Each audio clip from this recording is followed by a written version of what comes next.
I'm Petya Klashnya, an assistant professor in the School of Information at the University of Michigan, and I'm excited to offer you this course on the design process as it is practiced in the field of interaction design.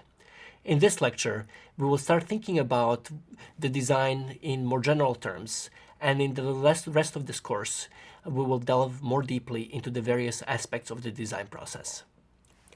So to get us started, imagine that you're working for a company that is designing a new mobile app for weight management. Think for just a couple of minutes, how would you figure out what that app needs to do and how it should do it? What's important to note is that in the form that I gave it to you, this problem is highly underspecified. I didn't tell you what population you're working with, what the criteria of success might look like, or the various other kinds of factors that might affect the nature of the solution. Although in this particular case you had very little information, many design problems end up having a very similar form in that they're underspecified and do not have all the relevant information when they're first presented to the designers to allow them to come up with an effective solution. These kinds of problems were called by Hurst Riddle, who was a policy professor at the University of California at Berkeley, wicked problems. Wicked problems have several key characteristics. They're often ill-defined and underspecified, so they do not contain enough information to fully flesh out what the problem is. They often don't have a right or wrong solution, so there's a range of better or worse solutions to a problem, but never really a definitive solution to the problem.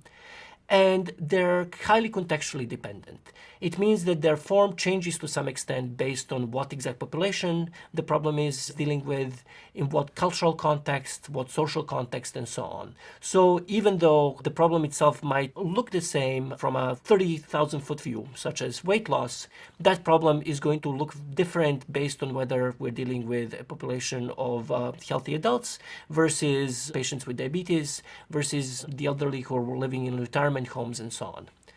And finally, wicked problems often don't have a clear task for solutions. So there is no real clear criteria for when the problem is solved, which makes them highly complicated as a class of problems. One way to think about design is that it is a process that allows solving of wicked problems like the one that we presented a couple of slides ago. In other words, design can refer both to a process that allows creation of objects and artifacts that solve a particular problem, as well as to those objects and artifacts that are, in effect, designed. So let's think a little bit more deeply about both of those senses of design. In the sense of an outcome, probably one of the best articulations of this meaning of design that I've seen comes from the former CEO of Apple, Steve Jobs. Jobs said that most people make the mistake of thinking design is what it looks like. People think it's veneer. The designers are handed this box and told, make it look good. That's not what we think design is. It's not just what it looks like and feels like. Design is how it works. In other words, what Steve Jobs is pointing to here is that design really is ultimately about creating functionality, deciding how a particular object or an artifact is supposed to work to fulfill its function. A similar sentiment was expressed by Charles Eames, one of the preeminent designers of the mid-20th century, who said that design is a plan for arranging elements in such a way as to best accomplish a particular purpose. This notion of a purpose, the particular function that an object is supposed to serve, is really a fundamental concept of design. Another important aspect of design is the fact that it deals very centrally with the context in which a problem is located. So Christopher Alexander, who was an architecture professor at Harvard in the 1970s, said that every design problem begins with an effort to achieve fitness between two entities, the form in question and its context. Context is a central aspect of the design, and it refers to the situations and the circumstances in which the object that is being designed is intended to be used.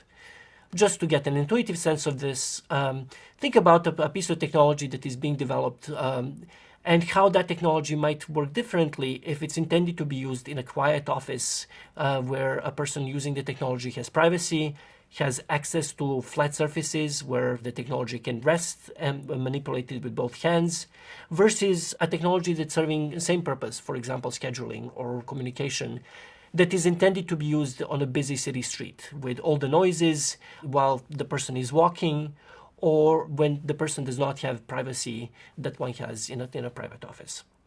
So what this indicates is that in many ways, design is always a compromise, as Bill Buxton, who is one of the preeminent interaction designers of our time, puts it.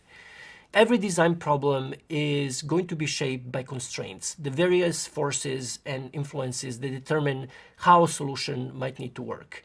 And one way to think about design is that design is concerned with creating solutions that strike a balance between various constraints that are pulling on the design problem. In other words, then, design is about creating things that fulfill their purpose well, given the various constraints that are shaping that design problem. To design effectively, designers have to acquire a number of core skills. Bill Morgridge, an interaction designer who started the design firm IDEO, states that there are about 5 core design skills that are developed in the course of design education. The first of them is the skill of framing or reframing the problem or the objective. As we saw early in this lecture, problems themselves rarely come fully formed, and it is the task of the designer to understand what exactly the central aspects of a problem are and what aspects of that problem the designer is going to be focusing on in his or her search for the solution. Another key aspect of design is the ability to create and envision various alternative solutions to a design problem.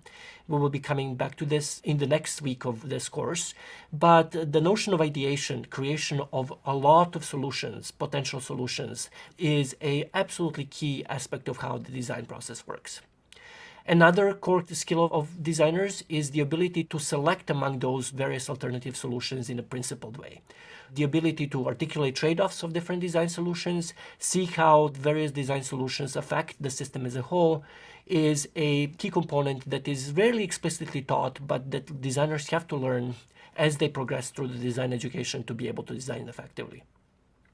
Finally, the ability to visualize and prototype intended solutions and then try those solutions so that they can be refined over time in order to synthesize a robust and polished solution are both aspects of the design education that we will be focusing on later in this course. Interaction design as a discipline applies these core design skills to the creation of interfaces for computational artifacts. In other words, interaction design applies a set of core design skills to a specific domain, the domain of creation of computational artifacts, although the underlying design process is very similar to what we find in other design disciplines, such as architecture, graphic design, or industrial design. Although the core process is very similar, interaction design also contains some specific elements, such as creation of scenarios, such as the use of personas, that were adopted by interaction designers to allow them to more effectively work in the content domain that they're focusing on, namely creation of computational artifacts that individuals use in their daily life and their work lives. And in the rest of this course, we're going to be delving more deeply into various aspects of how the design process is practiced within the domain of interaction design.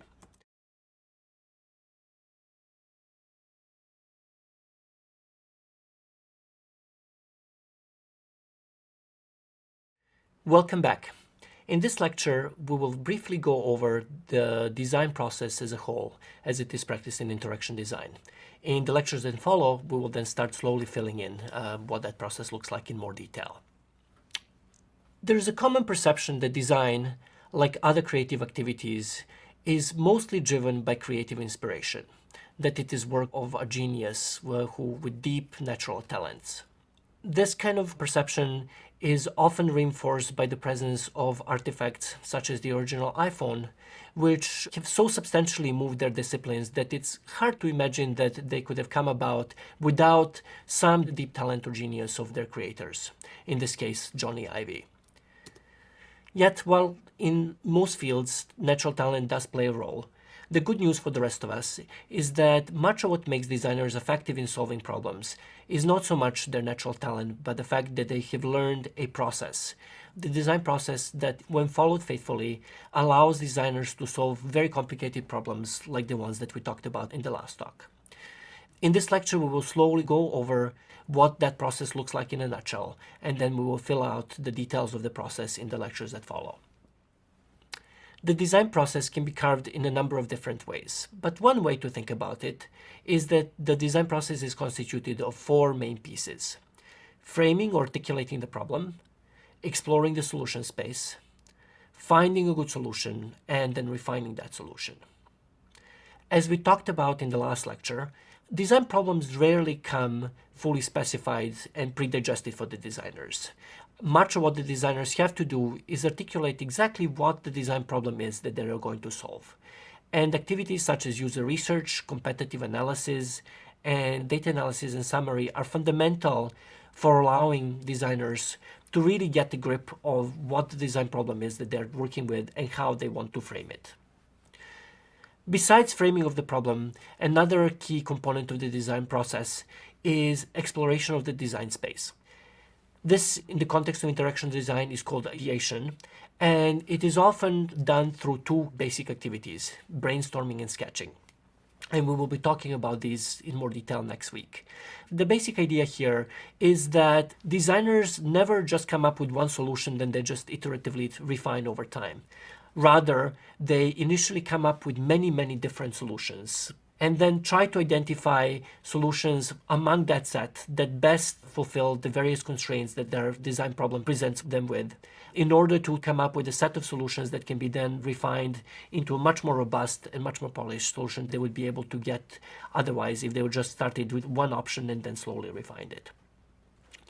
This kind of selection among alternatives is often driven by creation of process artifacts such as scenarios and storyboards and personas that allow designers to concretize and visualize the various constraints that their design problem presents in a form like stories and individual people that allow them to much more easily think about that domain and how the solution that they're considering is going to fit within the constraints of the design problem.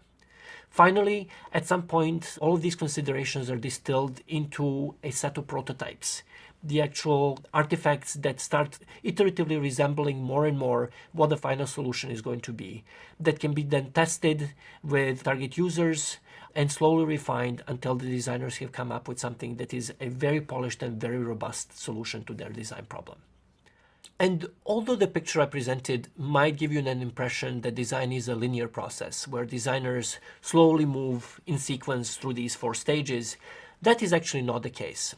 Rather, design is highly iterative, where one aspect of the design loops onto the other, and many of these activities are done over and over again in different sequences as the person moves through the design process. So, for example, after designers articulate what the problem is, they often immediately jump to creation of storyboards and personas and scenarios to get a much more concrete form of these constraints that they can work with. Once that is done, they loop back to doing sketching and brainstorming in order to come up with more solutions that better address this deeper understanding of the context that they have developed via scenarios and storyboards. And as soon as they have identified a component of the solution with which they feel relatively confident, they often jump directly into wireframing and creation of lo-fi prototypes that can be tested with the target users so they can get feedback as quickly as possible. In other words, all of these phases are done iteratively in various sequences and in various kinds of order in order to create over time a solution that is as robust as the designers can come up with. What this means is that design is fundamentally messy. One of the things that designers have to learn very early in their design education is to become comfortable with messiness, to become comfortable with ambiguity, and to allow themselves to trust the process, knowing that at the other end they will emerge with a robust artifact. The sooner you become comfortable with messiness, the sooner you start learning to trust the process, the better off you are going to be as a designer. Thanks for watching, and I'll see you next time.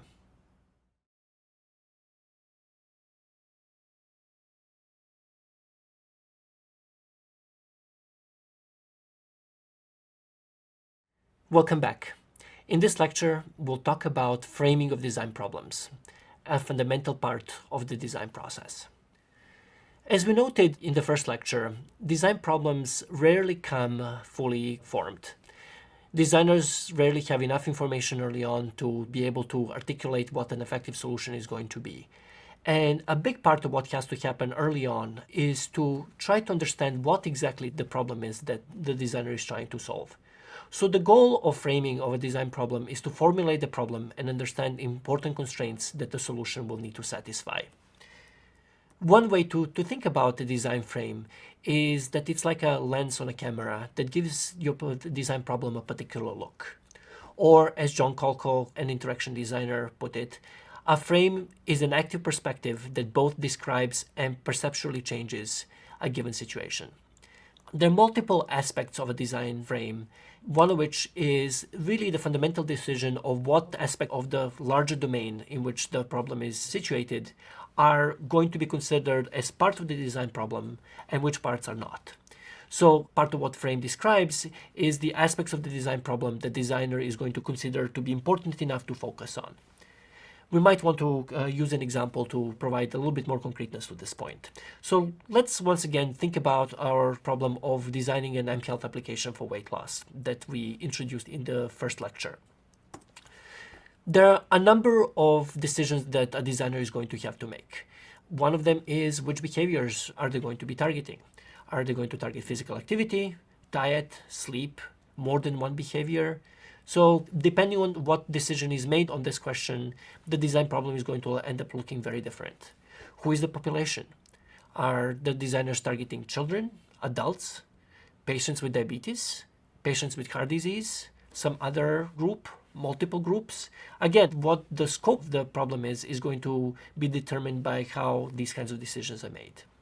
Is the intervention that is being designed going to be time limited, or is it intended to provide support to individuals over longer periods of time?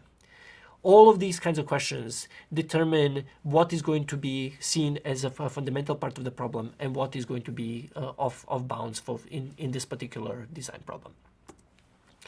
Another way to think about this is that forming a design problem and framing it correctly often involves decisions about the scope. How big is the problem you're trying to focus on? Are you wanting to affect all behaviors that influence weight loss or just one? Are you wanting to build comprehensive weight support, such as a combination of technology and in-person services such as counseling, or just support one aspect of weight loss, like tracking calories? What the scope is a question that designers revisit time and time again over the course of the design process, both early on to initially frame the problem, and as the time and budget and other things change, the notion of scope has to be revisited repeatedly to be able to bring the project to a successful conclusion. Another way to think about framing of a design problem is in terms of design space. In other words, what are the various things that can vary in relation to how one thinks about the problem? One of the things that can vary is population. We've already touched on this. One can target adults, children, people with particular illnesses. Another thing that could potentially vary is the level of motivational readiness. A designer is able to target individuals who have already committed to weight loss, or also try to reach those who need to lose weight, for example, health reasons, but who have not committed to a weight loss plan yet. Situations where the system is going to be used. Is this going to be something that is primarily intended to be used on a desktop computer in the privacy of one's home, or is the support going to be provided throughout the day on a mobile device of some sort? The kinds of technologies that are involved. Are there going to be wearables, or is this purely a system that is targeting a mobile phone or computer? Various kinds of support and behavior change strategies. Will there be goal setting? Is there going to be self-monitoring? There are a number of things that one can do in relation to weight loss that the designer might decide to focus on or leave out. For example, in relation to this, one of the fundamental questions that often comes up in relation to weight loss is, should there be any kind of social support? And this is a difficult issue, but that is something that designers have to make a decision on relatively early on when they're working on these kinds of problems. To summarize, no design problem comes to the designer fully formed. A key job of the designer is to specify the exact problem he or she intends to solve. A lot of this work happens at the start of the design process, but refining the design frame is not something that is done at the start of the process and stops then. Problem framing is an iterative process. It is something that designers have to do time and time again over the course of a design project, because a number of things happen over the course of the project that necessitate refining the design frame. Project timelines often change, budget gets cut, but as well, designers' own understanding of the project and the process evolves.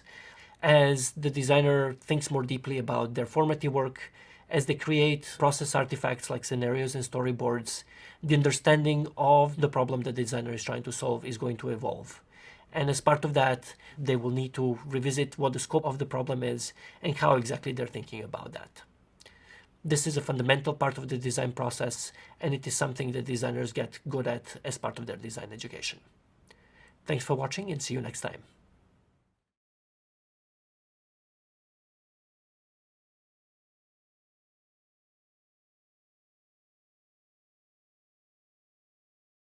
Welcome back. In this lecture, we'll be briefly talking about formative research, the various activities that designers have to do in order to understand the problem domain in which they're working in and to get design inspiration. It turns out that research is an essential part of what designers do as part of their work. Collecting information about the problem domain and then trying to make sense of it in different ways, like through affinity diagramming that you see in this picture here, is something that designers do both at the start of the project and throughout the design process in order to better understand their design problem and to gain inspiration for design solutions. There are a number of goals for doing formative research in the context of design. One is to understand the context and the domain in which the problem is situated. One way we normally think about this is in terms of understanding user needs. Well, who the users are, what kind of situations and contexts they're living and working in, and what their needs are in relation to the problem that the designer is trying to solve. Another reason to do research is to get ideas for design solutions. It is to gain inspiration and be able to identify new design solutions for the problem that one is trying to address. There are a number of methods that can be used as part of formative research, and one way to think of them is in terms of the distinction between formal and informal processes. Formal methods are numerous and they go well beyond the scope of this particular lecture, but they include things like interviews and surveys and focus groups, participatory design groups, and so on. All of these methods have the goal of trying to identify exactly what the constraints are that the design problem is facing, who the users are, and what their needs are in order to be able to come up with an effective design solution. Again, the methods are quite numerous in number, and you'll be able to see more detail on a lot of these methods if you were to take another course in this sequence, Understanding User Needs.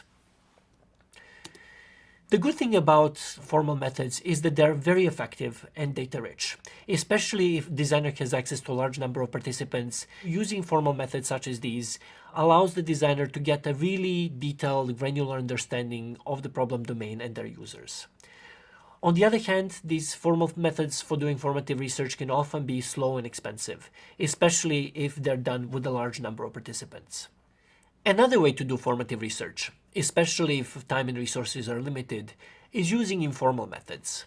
These are methods like informal observations, where a designer observes the target users and tries to understand relatively quickly what their main concerns are and what their needs might be.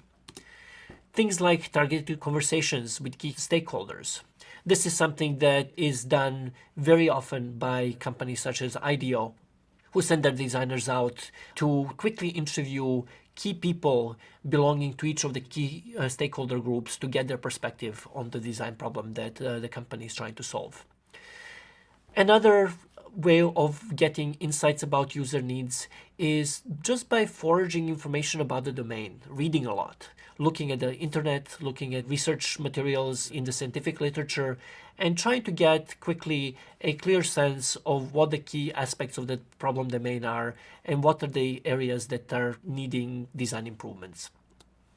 Finally, especially for if one is working on a design problem that is common and is applicable to a lot of people, one can just turn to one's social network, friends and family members who have had experience with the problem that the designer is trying to solve, and get their understanding of what are the issues that are most frustrating them and bugging them, and what are the things within that problem domain that need to be fixed. There are other methods of this sort, but the basic idea here is to try to do research quickly and efficiently in order to get a clear understanding of what is going on with the target users and what their concerns and needs are, without necessarily spending the time and resources that is involved in running formal interviews and focus groups or using other formal methods like the ones we described above. One nice thing about informal methods is that they tend to be quick and cheap and allow a designer to get quick understanding of the problem domain without spending a tremendous amount of resources. On the other hand, there are also important aspects of the problem that can be missed unless the designer is very good or have a lot of experience with these kinds of methods. Whatever trajectory one decides to take, whether to use formal methods like interviews or some of these more informal methods we've just been talking about, an essential part of design is to just collect a lot of stuff about the problem domain and then immerse oneself in them as fully as possible. Print out representations of your research and put them on the walls in your room. Immerse yourself in these materials in physical form, in digital form, in any form you can think of, to really start living and breathing the research materials about your problem domain. This is an essential part of what all designers do, regardless of what methods of formative research they employ. Another way to think about formative research is not only in relation to understanding the problem domain, but also finding inspiration for creating new design ideas. And I really like this quote from the movie director Jim Jarmusch, who said that nothing is original. Steal from anywhere that resonates with inspiration or fuels your imagination. And this is, I think, a very helpful way of thinking about formative research in service of design inspiration. So what we might want to use these materials for is just to allow us to come up with a lot of ideas for what a design solution might need to look like. So the idea here is to notice any design ideas that occur during the formative research and to start creating a collection of such ideas that can then later be used to select options that the designer wants to develop later. So one way of doing this is through something that the designer Bill Buxton calls a bug list. And I think this is actually a really nice, quick technique that can really be helpful for fueling design inspiration and creating a lot of new design ideas. So how does the bug list work? Well, first, one finds examples of other technologies that address the same problem. So in the context of the example we've been talking about in these lectures, a mobile health application for weight loss, one would go to something like Apple App Store or Google Play Store and just download a lot of different weight loss applications that one finds there and just look at them. So try them and see what they do, what list of functions they have, but also as you try them, really pay attention to the things that are not working well about these applications. What are the frictions that you're experiencing? What is frustrating you about it? Is it taking too much time to log food? Are they only focusing on certain kinds of physical activity, for example, steps, at the exclusion of other things that you think are important as well? So just compile a list of these kinds of frictions and frustrations, and then start thinking about what are the various ways that you might be able to address these limitations. And draw them out, write them out, start creating a repository of ideas for how to address these frictions and limitations in already existing solutions. This is a quick but also very effective way of coming up with an immediate and massive list of design ideas that one can work on later on. There are also other types of inspiration. For example, as we said earlier, you can look at other technologies that solving a related problem, not just the exact problem that the designer is focusing on, but related problems. So in the context of our example, many of the applications that focus on chronic disease management, for example, will have many of the same features that are relevant to weight loss as well. So those might be worth looking at too. There are also non-technical solutions for your problem. How are people addressing the problem that the designer is working on in non-technical ways? So how was weight loss done prior to technology? Trying to understand what those solutions have been can be a really good source of inspiration for technological solutions as well. As well as then going back to formative work and trying to understand the context, the habits, and the culture of the population in which the problem is that the designer is trying to solve. elegant artifacts and processes, just artifacts and objects the designer finds attractive and or to work particularly well, might give the designer ideas about how similar kinds of ideas could be implemented in a solution for his or her own design problem. Finally, anything else that strikes the designer's fancy could be fuel for inspiration. As long as the design problem is stewing in the back of the designer's mind, as long as the designer is embedded in his or her research materials and is thinking about the design problem all the time, the designer cannot help but notice things in the world that will give them ideas for how to address the design problem. And this is one of the most fun things about doing design. The inspiration is everywhere. One just needs to look for it. Thanks for watching and see you next time.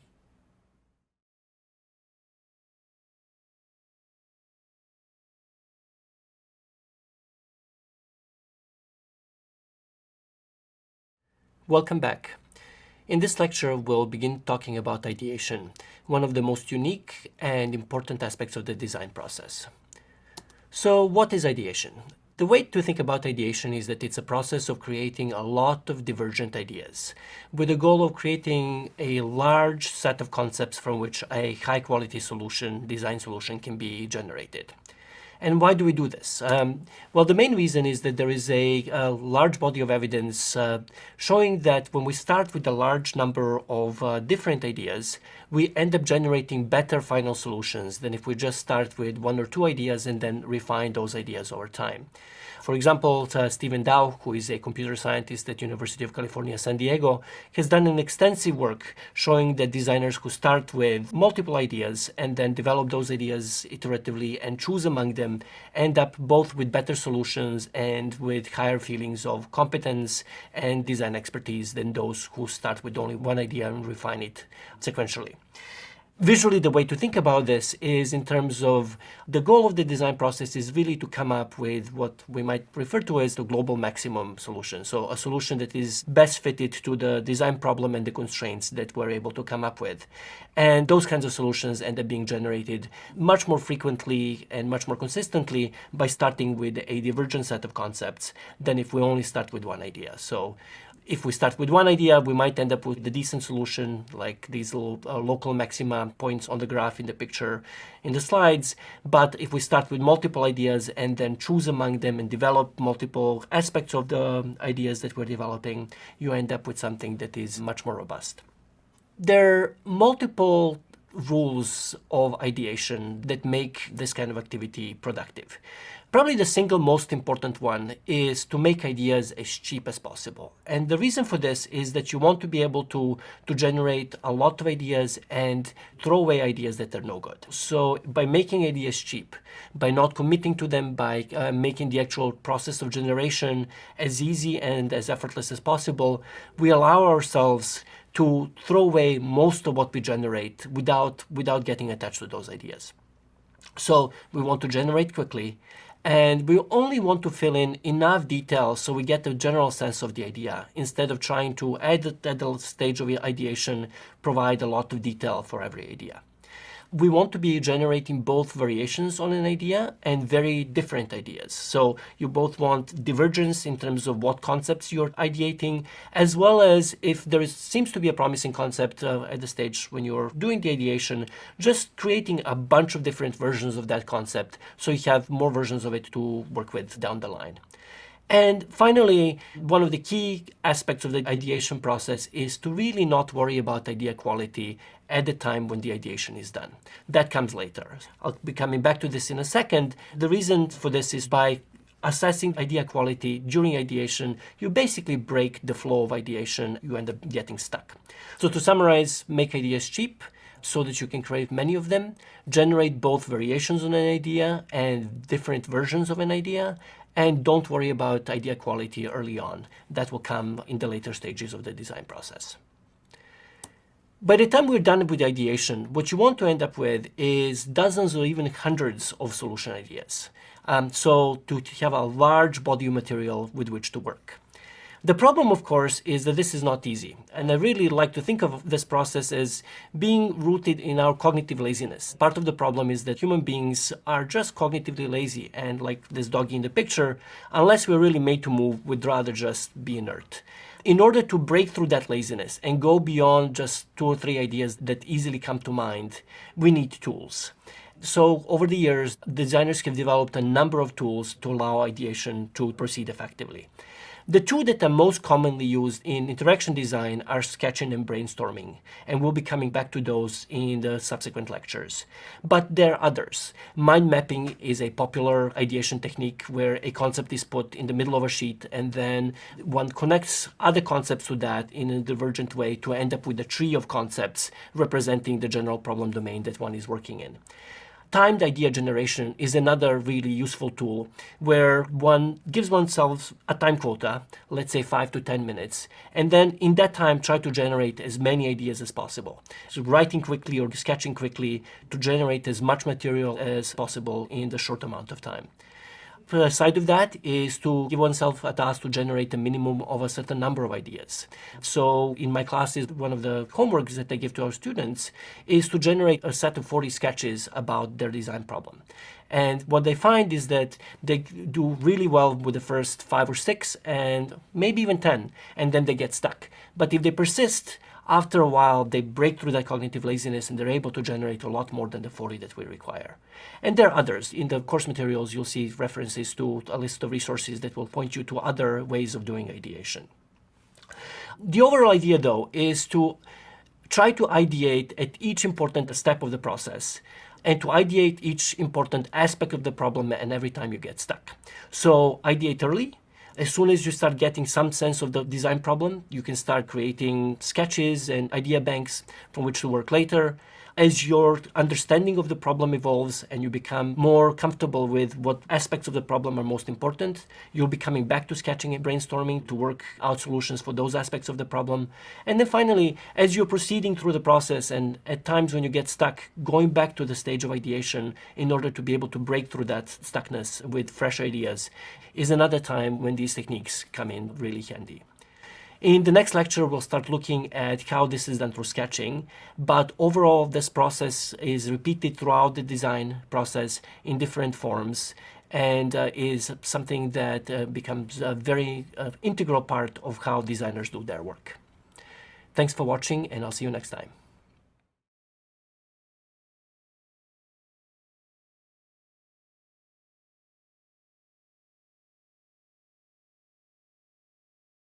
In today's lecture, we're going to continue talking about ideation, and in particular, we'll speak about sketching, which is the form of ideation that is the most frequently done activity in the process of design.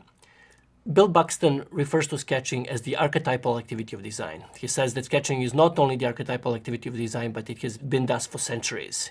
When we think about design, we really are thinking about sketching as one of the primary activities of that process. There are 2 primary reasons why we sketch in the design process. It's to generate ideas and to communicate those ideas to other members of the design team. In terms of generating ideas, sketching is really used as a primary activity of ideation in interaction design. In this particular case, we have an image of someone who is trying to work through different forms of earbuds. But what you see here is really that the goal here is to try to generate as many different options for how something is going to work as possible. In this case, the person is playing with the size of the earbuds, their shape, how they're connected to the wire, and so on, all within the space of a small page. In the context of ideation, sketching has a number of key attributes. So Bill Buxton has identified a number of key attributes of sketches that you see on the screen here, but most of these deal with a small set of core ideas. The primary one of those is that sketches need to be quick and inexpensive. So the goal of ideation is to generate a lot of different concepts, and this is best done through sketching by making each particular sketch really quick. What this allows you to do is to generate a lot. And if every sketch is only taking a few seconds to create, that also means that you don't get attached to any given sketch and that you're much more willing to dispose of them if they don't turn out to be useful. The other core idea is that sketches don't need to have a lot of detail to be useful.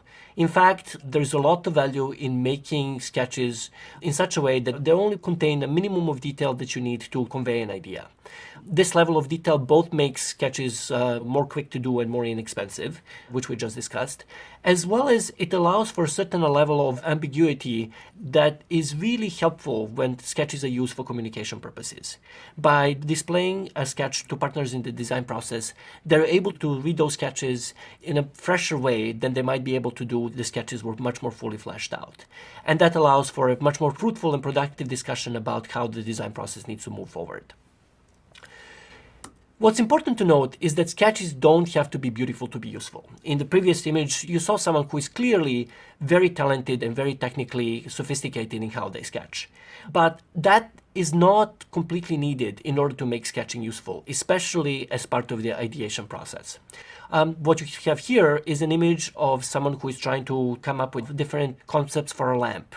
And what is important to note about this image is that each one of those sketches is relatively minimal, right? The level of both drawing sophistication and the level of detail is far lower than what we had in the image of the earbuds. Yet, what you're able to see here are very distinct concepts of how a lamp might work and how might it be designed. So even with very low level of drawing skills, one is able to create highly useful sketches that can move the design process forward. Returning to Buxton, he has a really nice distinction between the characteristics of sketches and characteristics of prototypes. Prototypes being a much more fleshed out versions of the design ideas that one is developing. And on the sketch side, really, the point is to make sketches evocative, make them suggestive, and be able to explore ideas and explore questions in the design space. They are intended to provoke. They're tentative, so one is not committed to anything that one has sketched out. And they're highly non-committal, right? So the idea here is to generate a lot and for those ideas to be disposable.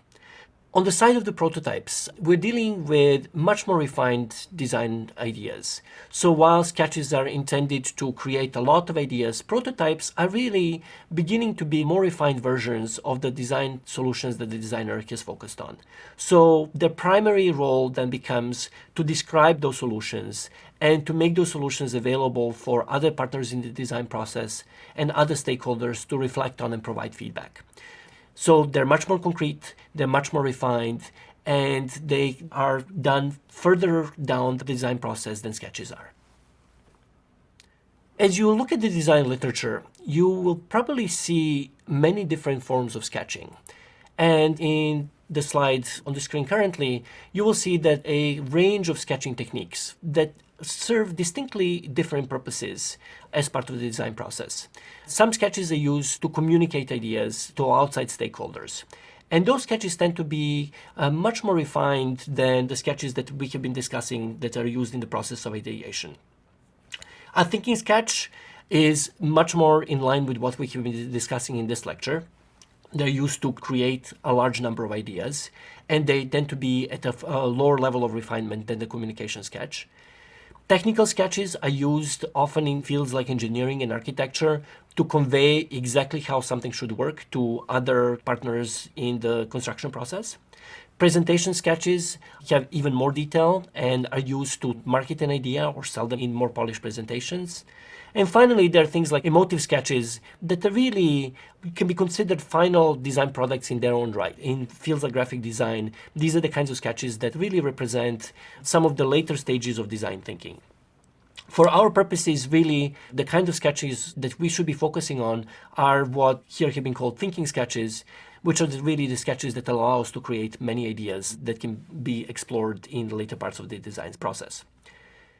Given the importance of sketching, you should try to sketch as much as you possibly can. So start a design notebook, and as early in the design process as you can, start sketching any ideas for a solution that might occur to you. The more you do that early on, the more you're going to end up with a large body of material that you can then further refine as you move forward with solving your design problem. Thanks for watching, and see you next time.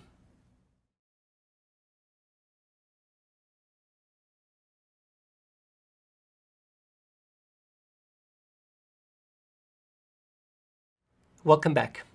In today's lecture, we'll be talking about brainstorming, which is a form of group ideation.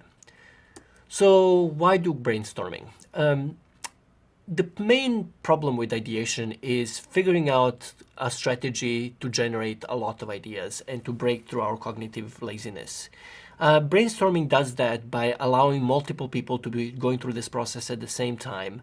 And the reason that works is that people can start building on each other's ideas and using the material that is offered by another person as a starting point for generating new ideas.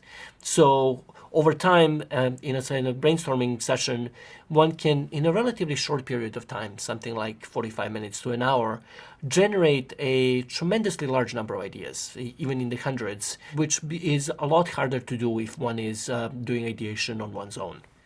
There are different ways of doing brainstorming, but the design company IDEO has a number of rules that they have found over the years to be particularly helpful in producing productive and generative brainstorming sessions. One of their main rules is that each brainstorming session should have a clear problem statement. So everyone in the brainstorming session should know what exactly they're brainstorming about. So each session is focused on a particular problem or aspect of a design problem, and everyone needs to be on the same page about what exactly that is. Another rule is that each brainstorming session should have particular objectives or rules, and one of the easiest one is to just go for quantity, for example. They also suggest that ideas be numbered and so that everyone can keep track of how well the session is going. And that one of the simplest ways of generating a large number of ideas is to build on each other's ideas. So if someone proposes something and puts a post-it note with an idea, other people should be free to jump in and extend those ideas and provide different versions of those ideas as suggestions of their own. One of the fundamental rules of brainstorming that is really key, regardless of how you do brainstorming otherwise, is to make ideas visible. And this can be done in multiple ways. One of the simplest ones is to just make sure that everyone has a bunch of post-it notes and that each idea is noted on a post-it note or sketched out on a post-it note and then put on a wall. One can also work with large post-it pads or just a lot of whiteboards around the room, and the ideas can get sketched or written down on the whiteboards. What's nice about post-it notes is that they allow for a lot easier sorting and moving of the ideas down the line. So that's one of the basic ways how brainstorming sessions end up working. Finally, IDEO suggests that one should try to make ideas physical. In other words, enact them out, sketch them out, use a mind map, or use any other technique to really make sure that the idea is conveyed effectively to other members of the brainstorming team. Like with other forms of ideation, key risk with brainstorming is that the ideas will dry out. There are a number of techniques that one can use to make sure that the generation of ideas continues. Probably the most fundamental one, both for brainstorming and other forms of ideation, is that one should not be criticizing ideas while generation happens. And just as a tangent, the reason for this is that really cognitively our brains generate and criticize in very different ways. There are different parts of the brain that are involved. And often when the critical parts of the brain come into play, that shuts down the generation process.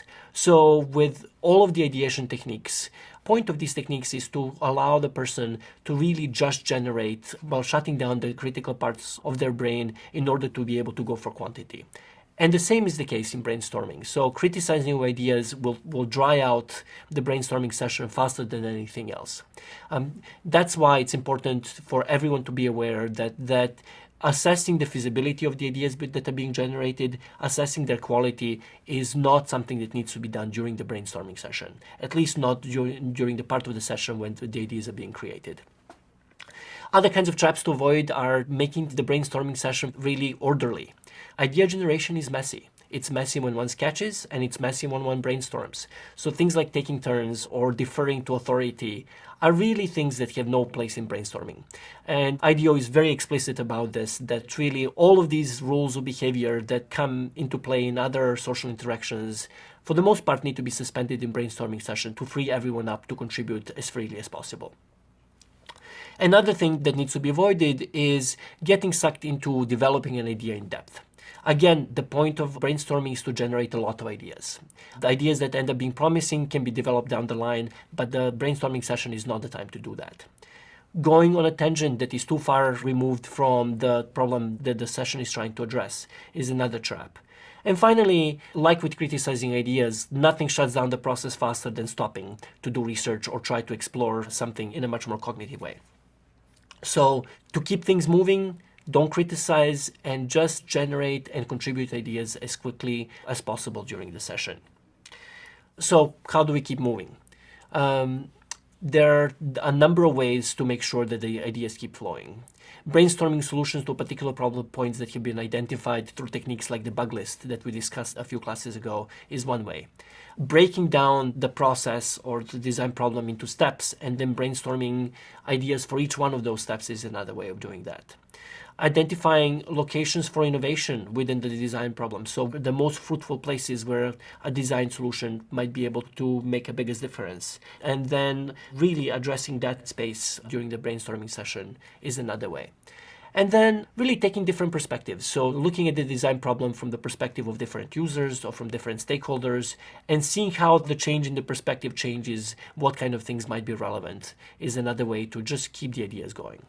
Finally, it's important to have a facilitator for a brainstorming session, someone who makes sure that these rules are being followed, that people are not going on a tangent too much, and in particular, to watch for and shut down criticism of ideas that inevitably come up during every brainstorming session. So a facilitator's role is to really be slightly removed from the process of idea generation so that he or she can observe the process and make sure the process is proceeding effectively. In terms of structure, there are different ways of doing brainstorming. One really nice technique that I would like to present to you is something that is developed by Håkon Fasten and Eric Paulos, both of whom were at Carnegie Mellon University at the time they developed this technique. And it is intended to provide a little bit more structure to the brainstorming process. And the way that Eric and Håkon do this is that they say that basically what you want to do is create a grid where there is a list of objects that are generated on the top of the grid, right? And in this case, for the purposes of an example, they say, let's generate, let's say, 10 objects that have to do with snow or cold weather. And so things might be like jackets or boots or skis or snowplows, ice skates, that kind of stuff. And you write those objects on the top of the grid. And this can be done on a poster board. It can also be done on a whiteboard. So to basically, the more space you have, the easier the process goes.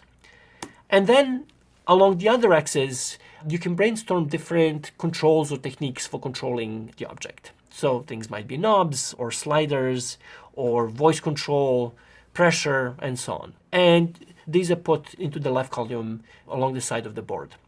And what you're left with then is a combination of objects and ways of controlling those objects with a grid of 100 cells where you can combine a controller and an object. And then the point of the brainstorming session is to actually generate those combinations of things. So you might ask yourself, so if you had a voice-controlled snowplow, what could that be useful? What can voice control do for a snowplow? Or what can a pressure sensor be good for on a glove? And then the brainstorming session is structured around populating as much of the matrix in a limited amount of time. They recommend something like 10 minutes as you can. Again, the idea is not to worry about whether the ideas that are being generated are good. You just want to keep generating them. And so this kind of structure can be adopted and adapted to any kind of design problem. It doesn't have to do anything with snow or knobs, but the idea is to come up with dimensions that allow one to generate a lot of ideas around the problem domain one is working in, and to do that in a more structured way so that the whole group can systematically move through this design space and generate a lot of ideas. One thing that you will find very quickly once you start doing brainstorming is that it is really intense. It is emotionally intense, it is cognitively intense, and after about an hour, people are just exhausted. So after a session of brainstorming, reward yourself.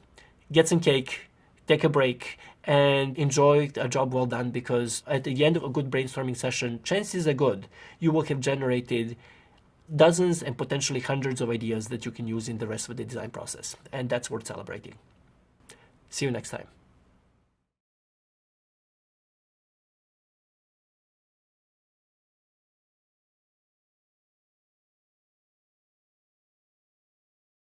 Welcome back. With this class, we start looking at the concrete strategies that designers use to translate the wealth of formative research that they have collected into concrete design artifacts that they can then use to advance their design solutions. And with this lesson, we start with first of those, which are personas. So what is the purpose of personas? The purpose of personas is to translate the formative work that designers have collected, the wealth of information about users and their context, into concrete images of potential users of the technology that they can use then to design to as they work forward in the design process. And the reason the personas are done is that all of us have the tendency to design for ourselves and to think that our needs are the needs of our users. And so one of the cardinal rules of interaction design is that you are not your user, and that we really need to, as designers, constantly stay conscious of the fact that we are designing for other people who could be very, very different in many ways than we are ourselves. Personas are intended to make that process of staying aware of that easier. So what are personas? Personas are fictional characters that represent key types of technology's intended users. They're based on information that is discovered through the formative work and digested into an image of fictional people that can be used as a shortcut to refer to potential target users of the new technology that is being developed. What are the key characteristics of personas? Well, the first one is that they're based in data, and this is a really important point. So we're not just making up characters out of thin air. Personas are basically digestions of formative work. They're digestions of the wealth of research that was collected, and they represent the designer's best understanding of who the target users are going to be. As such, they embody the various goals, traits, behaviors, and contexts that could influence if and how the technology is going to be used. So the point here is that we're pulling out of the formative work the various characteristics that we have discovered in our user group that are going to be key to understanding how they would use the technology and what opportunities and barriers they would experience for using the design solution that is being developed. And finally, personas represent distinct class of intended users. So in any given design project, you're likely to have multiple personas that refer to different kinds of users that you're trying to reach. And the reason to do that is you can easily envision the various classes of users to whom you're designing and can then be sure that the design solution that is being developed is working for all of them. So let's look at a couple of examples of personas. I'm going to present you with two personas that I developed as design tools to help us think about design of an intervention that can help individuals who have recovered from a heart attack reintegrate into their daily lives and continue to be physically active as they go back to work and continue their daily life activities. So the first one of these is Mary, and as you see on the slide, she is a middle-aged woman, 49 years old, who lives in a suburban setting, who is a project manager for a technology firm, and who lives with her child. And if you look at this particular persona, what you see is that we have some demographic information about Mary, but then the rest of the persona is really focused on the motivators and constraints that would affect her technology use. So we have a few points about things that motivate Mary. So things like professional success, being a good mom to her 10-year-old daughter. She's really driven by novelty. So Mary doesn't like really rote routines, and she is constantly looking for new experiences. And she's highly motivated by social contact. So she likes to both have people over and interact with people in a work setting throughout the day. And in terms of constraints for both using a technology and in this particular case for physical activity, a key one is that she lives in a suburban environment. She doesn't get very much structural physical activity because she has to drive everywhere. Her work days are packed with meetings. She has very limited free time in the evenings, and she has high technological literacy. So all of these various pieces of information tell us a little bit about what kind of a technology for encouraging physical activity might or might not work for Mary. Let's look at another person. So here we have John. John is older. He is in his late 60s. He used to be a mechanical engineer, but he is now retired. And he lives in a smaller town in the Midwest with his wife. Again, a little bit of demographic information about John, and then we move to the motivators and constraints that would affect John's use of technology. So what we see here is that one of the key things that's motivating John at this point is to stay healthy as long as possible. So he doesn't want to be a burden on his children. So he wants to be able to continue being independent. He likes spending quality time with his grandchildren. He loves to continue to learn. He's really interested in things that will allow him to continue learning about things he doesn't know. Weather is a constraint on how physically active he can be. Midwest gets really cold winters and really hot summers, so often it's either too cold or too hot to exercise outdoors. He does have a stationary bicycle at home.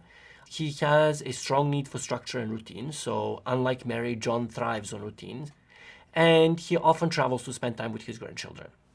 Unlike Mary, his technological literacy is moderate, so he's not going to be a sophisticated user of a technology as Mary is going to be. So with Mary and John, we now have two examples of potentially very different target users for this intervention for encouraging physical activity. And the way these would be used is that I, as a designer, as I'm continuing to work on this particular piece of technology, would be constantly checking my design ideas against these two personas. And I would be asking myself, is this something that would work for John? Is this something that would work for Mary? In what situations would it work for Mary, and when would it fail? So that as I go forward, I would have a mental shortcut for the kinds of people that I'm trying to reach, and would be able to evaluate my design ideas in respect to whether those ideas would work for these intended target users. So just to systematize what we've seen a little bit, let's look at the main elements of a persona. So as I mentioned, demographics ends up being often something that is put into personas just to provide a little bit of concreteness for who these individuals are. So you would often include things like age, technological literacy, and if it's relevant, the kind of living environment that they're in. So are they city dwellers? Do they live in the suburbs? Potentially socioeconomic status, issues that might affect how they would be using the technology. A core component of every persona are things like goals and motivators. So these are issues related to how the technology would be used, the goals that these individuals would be pursuing using the technology, and motivators that could be leveraged to help them use the technology or that might act as barriers to technology use. Behaviors such as routines and work practices are often included insofar as they're things into which technology can be integrated, or again, if they might act as barriers to technology use. And finally, context, such as living and working environment and other aspects of physical and social context might be relevant to determining technology use. So all of these can be integrated into personas. The exact categories that we put into persona will vary by designer, but regardless of how these pieces of information are packaged, most personas will have information about multiple of these elements that you see here. So let's think a little bit about what the benefits of personas are. Again, their main purpose is to personalize and summarize a lot of data from the formative research. So they allow designers to digest a wealth of information that they have collected about their target users into representations that are easy to think about and that allow them to focus only on the essential pieces of the collected data. They provide the mental shortcut for design considerations, and this is one of the really nicest parts of using personas in the design process. So as you're working through the design process, you can always ask, would Mary do this? How would John react to this particular feature? If you have a vivid image of who Mary is and who John is, you can typically answer those questions relatively easily. They allow discussion of an agreement on who the intended users are. So this is the communicative purpose of personas. In most complex projects, there are multiple people involved in the design process. There are the designers, there are programmers, there are other stakeholders, both on the business end and on the target user end. And personas provide a way of for designers to communicate with these other stakeholders to make sure that everyone is on the same page about who the intended users are. So as they summarize the research that has been done up to that point, personas allow designers to have conversations with other stakeholders to make sure that everyone is in agreement about who the intended users are and who the intended users are not. The concreteness of the personas enable this kind of communication. They're also easy to understand by non-designers, and that's what makes communicative role of personas particularly powerful. And they help check tendencies of the designers to design for oneself, or what is often called the elastic user. Namely, this notion that as we design features, we can always convince ourselves that users are actually slightly different than who they really are and would be able to accommodate the design decisions that we're making. So having a concrete and constrained representation of target users allow designers to check those tendencies and really say, no, actually, Mary would never do this. We better rethink this particular idea. So, as some final considerations, one thing that really is important to keep in mind is that personas should feel real. They really should accurately summarize available data. So these are not made-up characters. Yes, in a sense, they're fictional characters. They're not direct copies of any one individual that designers worked with in their formative work. But they're summaries of that work. And in that respect, they represent types of real users that the designers are trying to reach. Second, personas should always try to focus on common rather than idiosyncratic characteristics. Often when we do formative work, we encounter one or two people who have something really unique about them that is relevant to the design solution that we are trying to develop. Even though those features end up being really vivid in our minds, they often don't represent our target population as a whole. To keep a check on the tendency to have those vivid characteristics really guide the design, personas should really focus on the common characteristics of our target users. So we're making sure that as we're designing for the large majority of the people that we are trying to reach, and not just those who happen to have something that is relatively rare. And finally, as you go through your research materials and decide what aspects of that you're going to incorporate into a persona, it's important to keep in mind is that often you will have a lot more information about the individuals you've interacted with than is strictly relevant for forming the design decisions that you're trying to make. So personas should only contain the kind of information that will really help you make design decisions as you develop your solution. There's going to be a lot of information there that you just won't be able to use for the purpose, and personas are not a right place to put that. To summarize, personas are a useful design representation because they allow us to keep our target users in mind throughout the design process. They're vivid, they're easily conjured up in mind, and as such, they provide a quick way for us as designers to check our design decisions and make sure that the proposed design solutions are meeting the needs of those users. And finally, as they're concrete artifacts that can be shared and that are easily understandable by everyone on the design team, they allow the whole design team to be synced up about who the users are and what their needs are. Thank you for watching, and see you next time.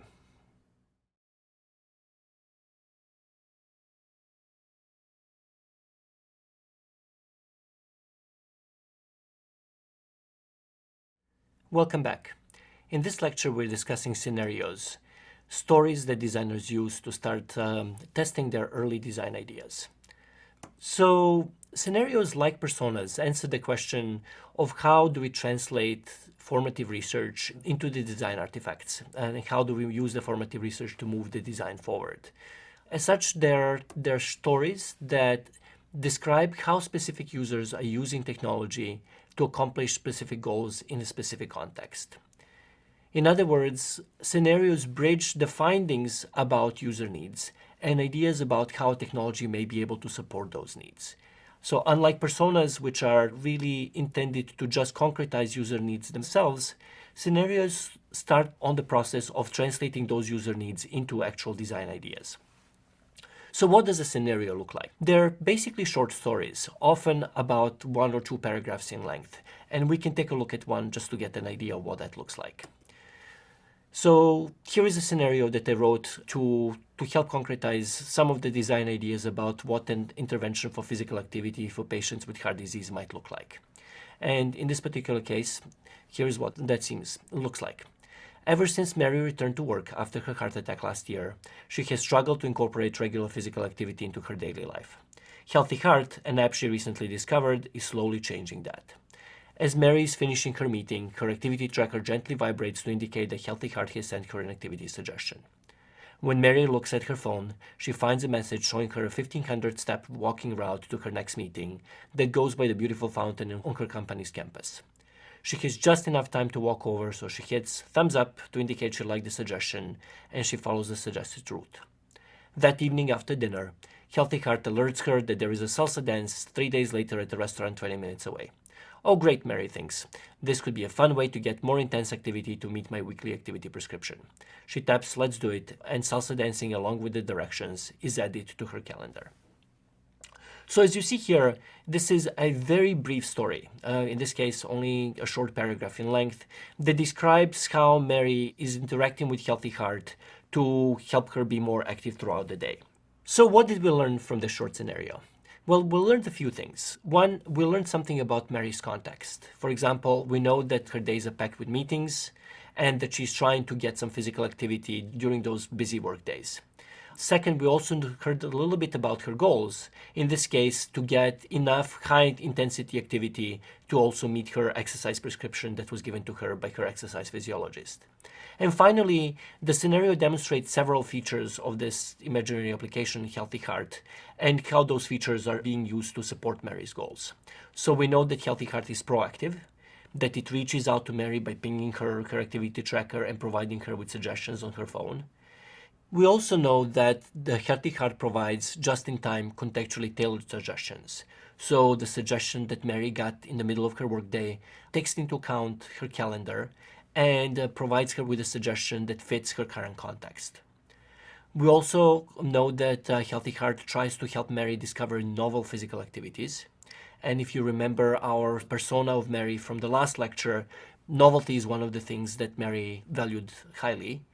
And we also get a little bit of a sense that the way that Healthy Heart works is that it's intended to create an effective response in Mary. In this case, it's intended to help her feel a feeling of pleasant surprise. Why would we use scenarios like this? Well, for one, scenarios are really effective in helping designers reflect on their design ideas during the design process. And we will see that in just a minute in relation to the scenario we just heard. They're also open-ended and easily revised. So these stories are quick to write, they're quick to revise, and they allow the whole design team to have a conversation about how the features that are being considered are going to be affecting the target users and what kind of issues and problems might arise related to them. And finally, they anchor design discussion because, like personas, stories are easily understood by everyone, by programmers, by business analysts, by other stakeholders. So they provide designers with another kind of representation, another kind of design artifact that they can freely share within the design team to support the discussion about the design and design decisions. So let's see how that plays out in the case of the scenario we just saw.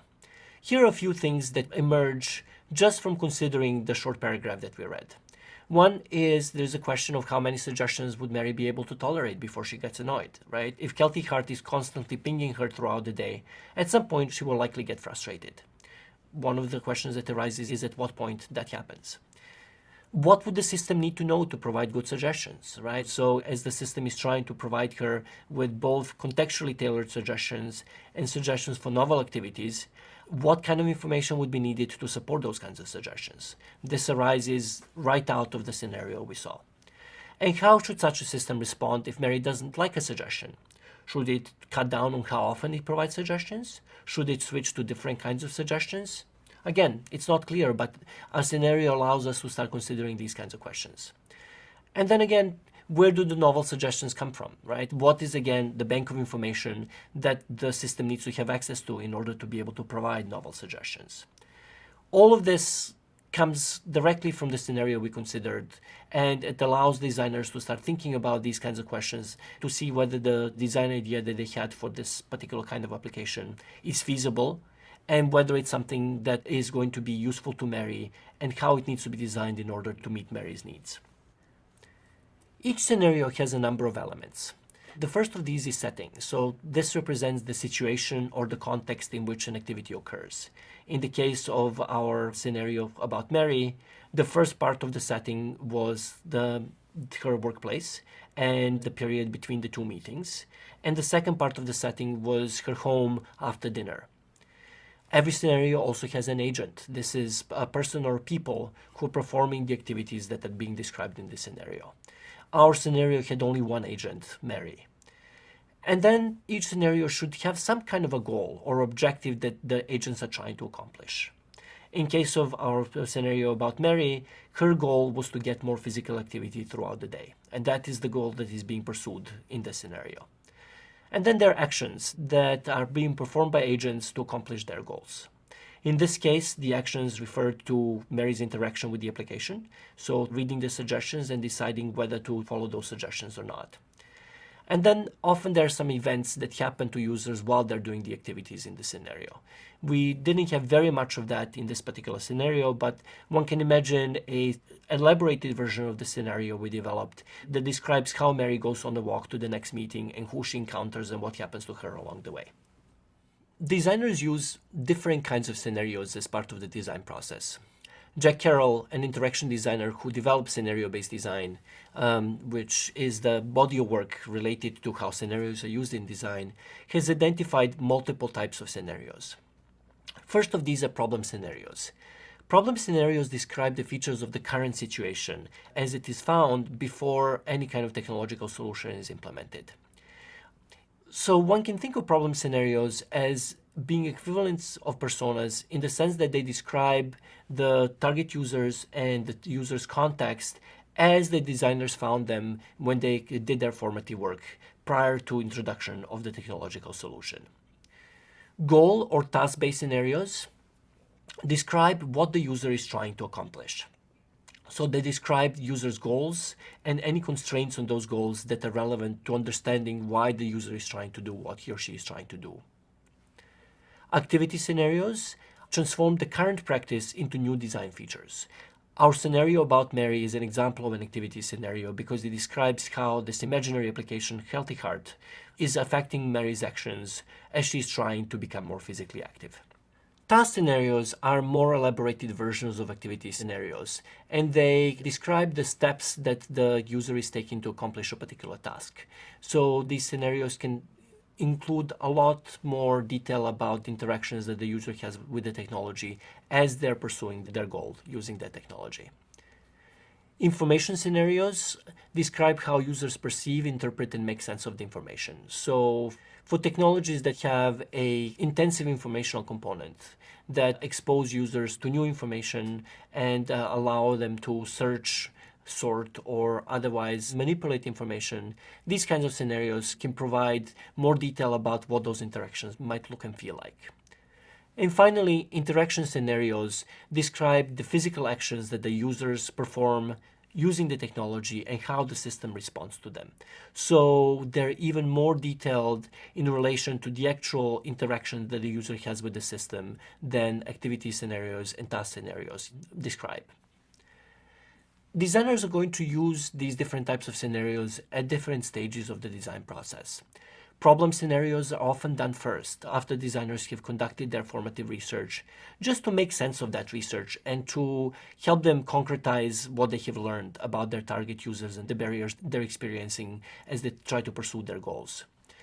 Activity scenarios and task scenarios are then developed to start field testing some of the design ideas for how a technology might help users pursue their goals in the context in which they live and work. And finally, things like interaction scenarios are done later on after the designers have already done a lot of work about fleshing out their design ideas, just to make sure that the physical actions that the user would need to take as they use the technology are not overly burdensome and that the technology is responding in an appropriate way. So some final considerations about scenarios. One thing to keep in mind is that one doesn't need to be a great writer to write useful scenarios. All of us can write stories. The point of the scenario is, like with personas, is just to provide enough details so that the designer gets a clearer picture of what the situation is that he or she is trying to target, what actions the user is taking, and how the technology might be able to support the users in pursuing their goals. A related point is that scenarios should be quick. It's often better to write more rough scenarios than spend a lot of time trying to refine a smaller number of scenarios. So if we write a number of scenarios that describe different aspects of the application, different aspects of the setting in which the user lives, those often end up being far more useful than just a small number of scenarios that describe a narrow range of features, but that have been refined to a high level. A related point is that scenarios are ultimately process artifacts. They're to help the design process be moved forward. They're not ends in their own right. So one should only create as many scenarios as is actually useful to move the design process forward, and no more. Finally, even though we haven't discussed this point in this lecture, one of the virtues of scenarios is that they can help designers uncover unwanted technology effects and do that early in the design process so technology can be designed in a way to try to avoid the worst of those side effects. Batya Friedman and her colleagues at University of Washington, for example, have been working on something they call value scenarios, which are scenarios that explicitly try to envision and articulate what kind of various side effects on the society, on the user herself, on the user social network, a particular technology might have. And then those scenarios are used to guide the design decisions in such a way so as to try to avoid some of those worst side effects. To summarize then, technologies can help designers test their design ideas early before they have drawn out wireframes, before they have prototyped those ideas, just to get a sense of the feasibility of the ideas and how those ideas might help or not help target users pursue their goals. One of their main virtues is that they support communication of the whole design team because they're easy to understand and easy to share. And finally, scenarios can help designers reflect on intended and unintended consequences of their designs so that they can make design decisions appropriately to maximize the value of the technology to the target users and minimize the side effects that are unwanted. Thank you for watching, and see you next time.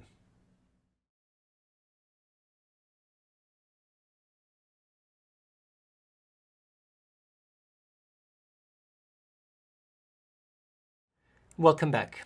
In today's lecture, we're talking about storyboards, visual presentation of stories about how individuals use their technology that's being developed to support their goals. You're probably already familiar with storyboards. These are the kinds of drawings that are used in comic books and in filmmaking and in other areas where description of a story in visual terms is needed. A storyboard, in this essence, is a series of sketches that visually convey how a user engages in an activity that involves the technology that is being developed.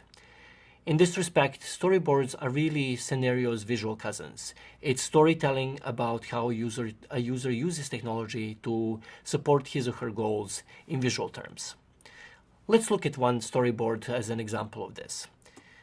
Sticking with our example of using technology to support physical activity, here is a very rough storyboard about person Jack who is trying to get to work in the morning and is running late. And in the first panel, we see Jack running out of the house saying, "I'm going to be late," and then getting stuck in a traffic jam. At 7:30 in the morning, Jack is stuck in a traffic jam and is pretty upset about that. He says, "Great, an accident." At 7:42, Jack's activity tracker on his wrist vibrates to indicate to Jack that he has a message. When he looks at his phone, Jack finds a message that says, "Hi Jack, you've been sitting for a while. A few jumping jacks is going to give you more energy." So this is a suggestion that the application is giving to Jack after having been sitting for 40 minutes. Jack is clearly upset and says, "No." At 8 o'clock, the activity tracker buzzes again and he gets another suggestion. The suggestion says, "The weather is beautiful today. How about parking a little bit further away to get a relaxing walk before work?" What we see in the rest of the storyboard is that Jack is really upset. He says, "I'm late. It's not relaxing at all." And he's really frustrated and says that this app has to go. So what did we learn from this little storyboard? One, we learned that if suggestions are not doable, it leads to user frustration. This is made pretty clear with just how annoyed Jack's responses are when he's getting these two suggestions. We also learned that if just-in-time suggestions are poorly timed, they can be really annoying because they're coming at a moment when the person's attention is focused on other things and what the intervention is trying to offer to the user is not relevant at that time. And finally, we learned that Jack's response is that frustration accumulates. Enough of it and the system might even be abandoned. So from a very simple set of drawings, um, we're able to start really reflecting on what kind of effect this particular technology is going to have on Jack's life in a particular set of circumstances and how he might respond to it. So why would you use storyboards if you already have scenarios? There are a number of reasons for that. One, storyboards allow you to think about the environments in which a system is used in a little bit more detailed way than scenarios are able to do. They're particularly good about describing physical constraints, things like sizes of the system, the space where something is being used, as well as providing a vivid way of articulating users' motivation and emotion and the relationship among multiple people. One really vivid example of this is, especially in relation to physical constraints, is something that occurred in a couple of my classes when I was teaching storyboards. One of the projects, for example, had to do with trying to develop a tool for recording lectures by students and annotating lectures in an in-person class. And a number of students had an idea that a tablet would be a really, really good way of doing this. So I asked them to storyboard what that would look like. This is my very rough storyboard, but what you see here is a picture of a bunch of students sitting in a classroom holding tablets to record a professor giving a lecture. And what is immediately obvious from even this really, really rough drawing is that a tablet is large enough that something that is this big, once it's lifted up, is going to be blocking the view. This is something that comes through in a visual representation that is much harder to convey in just a story. For physical constraints and for emotion especially, having a visual representation of what is going on and how a user interacts with the technology and the consequences of that can be quite helpful. So what are the elements of a storyboard? One is zoom, basically how wide or narrow is the focus of a particular frame. Another one has to do with angle, from whose point of view is the content in the frame. Is it from the point of view of the user, like the image of the phone that we saw in the storyboard in this lecture? Is it from the point of view of the observer, as the initial frames in the storyboard were? What is the level of detail in the picture? What is it that the frame is really focusing on? Is it the user's reaction? Is it the technology itself? What is the content that the frame is trying to convey? Often, frame in a storyboard will show emotion. And this is, as I was mentioning, one of the most useful elements in a storyboard is really trying to describe how the user is reacting to the technology and to the circumstances in which the technology is being used. And finally, like with the scenarios, the notion of a setting, the context in which the activity is taking place, is really key for storyboards and need to be thought through carefully. When we're designing storyboards, there are a number of considerations that need to be kept in mind. One is, for any given storyboard, we need to decide how many panels are needed. So how many panels are needed to tell the story that you're trying to tell? What interactions will be represented? Is it a single interaction? Is it a series of interactions? How will time be represented? Is everything taking place at the same time, sequentially, or is there a delay in time? In the case of the storyboard that I presented earlier in this lecture, often the frames jumped by about 20 to 30 minutes between frames. I presented that just by writing down the time into the frame itself, but sometimes other ways of representing time will be needed. How will the user or the character fit into that frame? Are we taking the perspective of the character? Is that user being described and displayed in the frame? All of these things need to be decided on when one is making a storyboard. And finally, what text will be used? Some storyboards don't have text at all. Others will actually have a fair bit of text to flesh out the detail of what is happening in the frame. Regardless of what decisions are made on these other considerations, usually the way that storyboards are done is that screens are first being outlined in rough terms, and then we want to add detail as needed to be able to tell the story that we're trying to tell. As you think about drawing storyboards, here are a few final considerations. One is, you really don't need to be a great artist to draw useful storyboards. I cannot draw well, and that is very clear from the storyboard I presented in this lecture. But in spite of the poor quality of the drawing in that storyboard can still be really useful in moving the design process forward. So do not get intimidated by your inability to draw. Storyboards can still be created and still be useful even with very minimal drawing skills. Second, storyboarding quickly allows you to create multiple storyboards, which can move the design process forward more effectively than a smaller number of refined storyboards. Third, storyboards are most useful for conveying physical environment, users' emotion, and the relationships among multiple individuals. This is where storyboards really shine and where they can often be preferable to something like scenarios for conveying design ideas. And finally, the same set of design ideas or same set of uses of a technology can be often described equally well in a scenario or a storyboard. In these cases, just stick with the medium that you're more comfortable with. These are process artifacts and their only purpose is to move the design process forward. Sticking with the medium that the designer is comfortable with would allow the designer to most effectively do that process and create representations that would allow further decision making and further development of the design ideas. And really, for both scenarios and storyboards, that's the only point that these representations have. Thanks for watching and see you next time.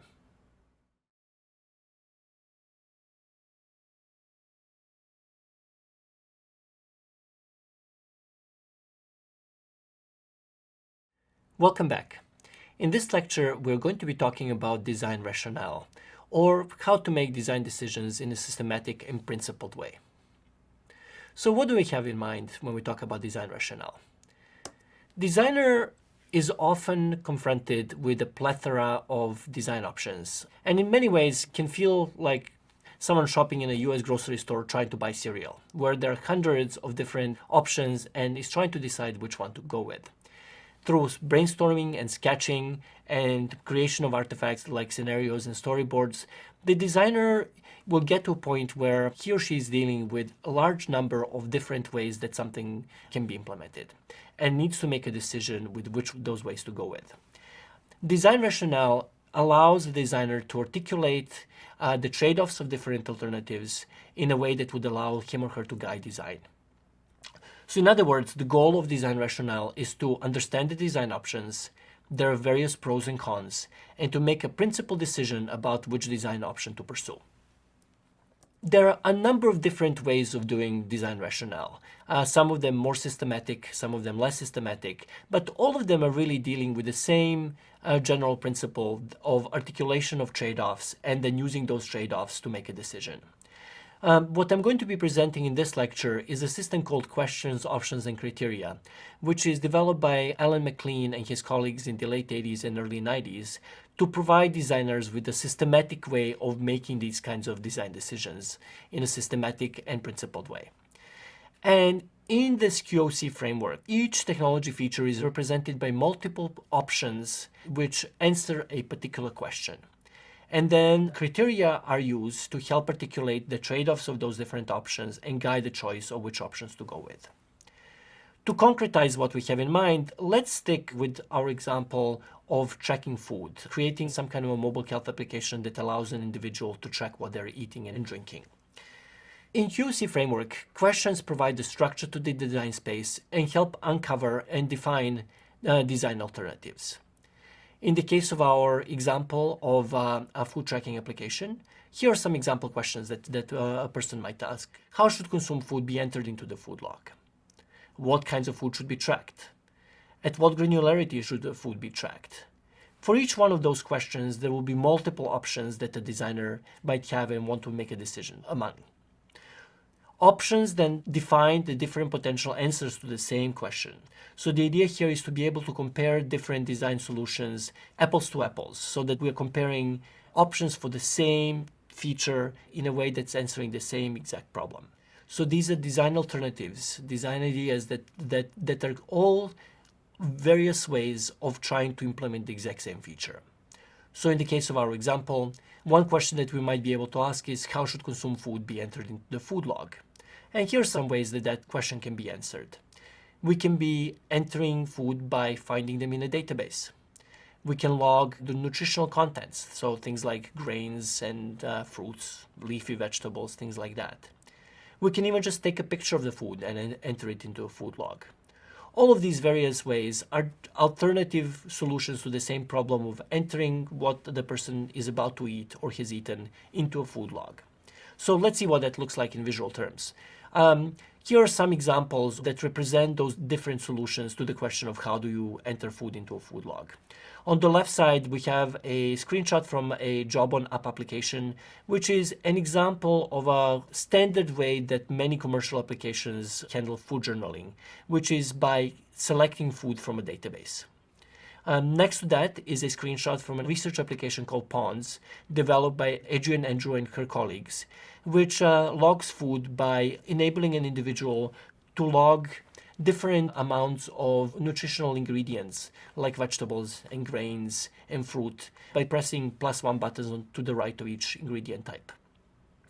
To the right of that is an application called FewTouch, which is a research application that supports patients with diabetes in logging nutrition and managing their blood sugar levels.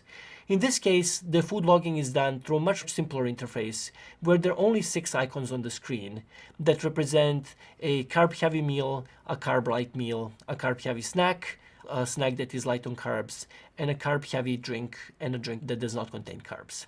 Again, only 6 icons, and food is logged just by pressing one of those icons.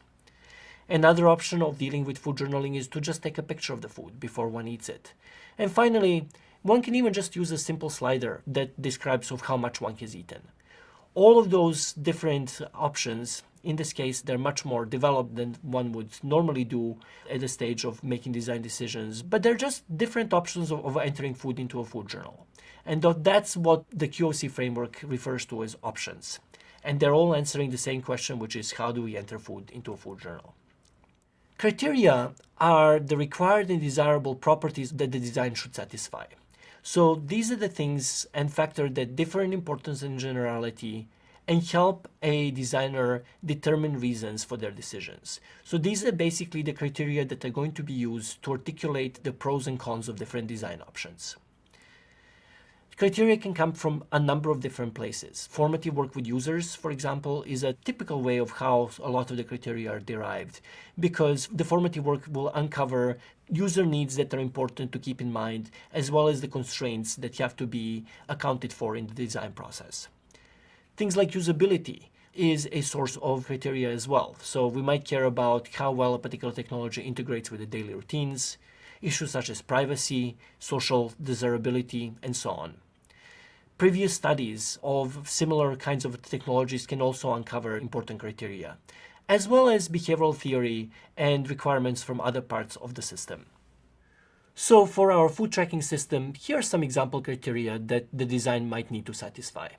We might want to create a system that can be maintained long term to allow an individual to track their food over extended periods of time. We might want to design a system that does not require deep nutritional knowledge to be used.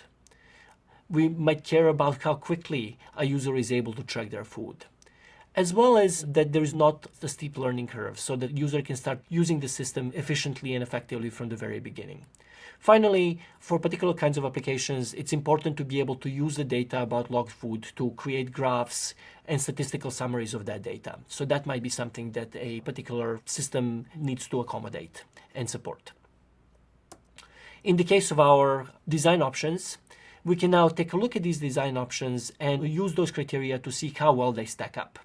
So for the database-based system like the job on app, these things are often very accurate in terms of logging exact number of calories that the user has consumed, but they become very burdensome to use after a while. And many people who use these kinds of systems only are able to maintain them for 2 or 3 weeks. So for supporting use over extended periods of time and keeping the burden low, database-based systems don't fare very well. A system like Ponds might not be able to accommodate users who do not have deep nutritional knowledge and who would be able to easily translate the food that they're eating into ingredients that they need to log.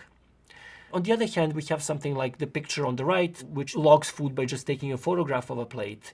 And this is very easy to use. It could potentially be maintained for extended periods of time, but it does not provide the kind of data that can then be inputted into statistical models or into graphs of the data over time. So just by using these criteria, we were able to go from 5 different design options that we started with to only 2, using other criteria that might come into play. In this case, we have a slider, which is really easy to use, very quick, and turns out to satisfy the criteria that we outlined earlier very well. and we have a icon-based system like the FewTouch, where there's only a small set of categories that are being logged. Both of these are probably not the first things that would come to mind when one was designing a food tracking system. But the criteria that we outlined earlier really eliminated many of the more standard options that would easily come to mind when one is designing systems like this. This, I think, is one of the great strengths of a framework like QOC. It allows the designer to clearly keep in mind the key requirements that the design is trying to satisfy, and then use those requirements to make principal decisions among alternatives. By doing that, often we end up choosing solutions that are not the first things that the designer would go to without a system like QOC. And that is pretty clear in this case, where neither of the two contender options are really the kinds of designs that initially come to mind when one is designing a food tracking system. When working through the design rationale, there are a number of things that need to be kept in mind. One, especially in complex design problems, there's usually not a single clear answer that emerges out of the process of articulating design rationale. In our case, we were left with two equally plausible design alternatives. That is not unusual. It is usually the case that when the central criteria are considered, that still leaves multiple options on the table that then the designer needs to pick among. In that case, often we need to go to other criteria or to bring requirements from other parts of the system to bear in order to make a decision. It's also important to know what the most important criteria are. Not all the criteria are going to be equally important, and often some criteria are going to be pulling the design options in one direction and other criteria are going to be pulling them in another direction. Being able to rank the criteria and have a clear sense of what the most important criteria are that need to be accounted for is very important. A design decision can also often affect many other aspects of the system. So in the case of our example, the version of the food tracking interface that is chosen has all kinds of consequences for what kind of feedback the system is able to give the user about what they're consuming. What kind of graphs are possible, what kind of statistical summaries are possible, how that data can be combined with data about the person's physical activity or context and other things of that sort to provide feedback. So decisions in one part of the system have effects on other parts of the system, and that's one of the main reasons why decisions have to be revisited over and over again as different parts of the systems get more solid and more robust. Finally, often a designer has to bring to bear empirical data from things like surveys and focus groups and even small studies with users to inform design decisions. Sometimes when there are a couple of options that on paper appear to work equally well, there is no substitute for showing those options to users, getting feedback, either through surveys or even by prototyping those options in a simple way and then deploying them in the field in order to get better information about which of the design options one should go with. To summarize then, deciding which option to pursue is a key design activity.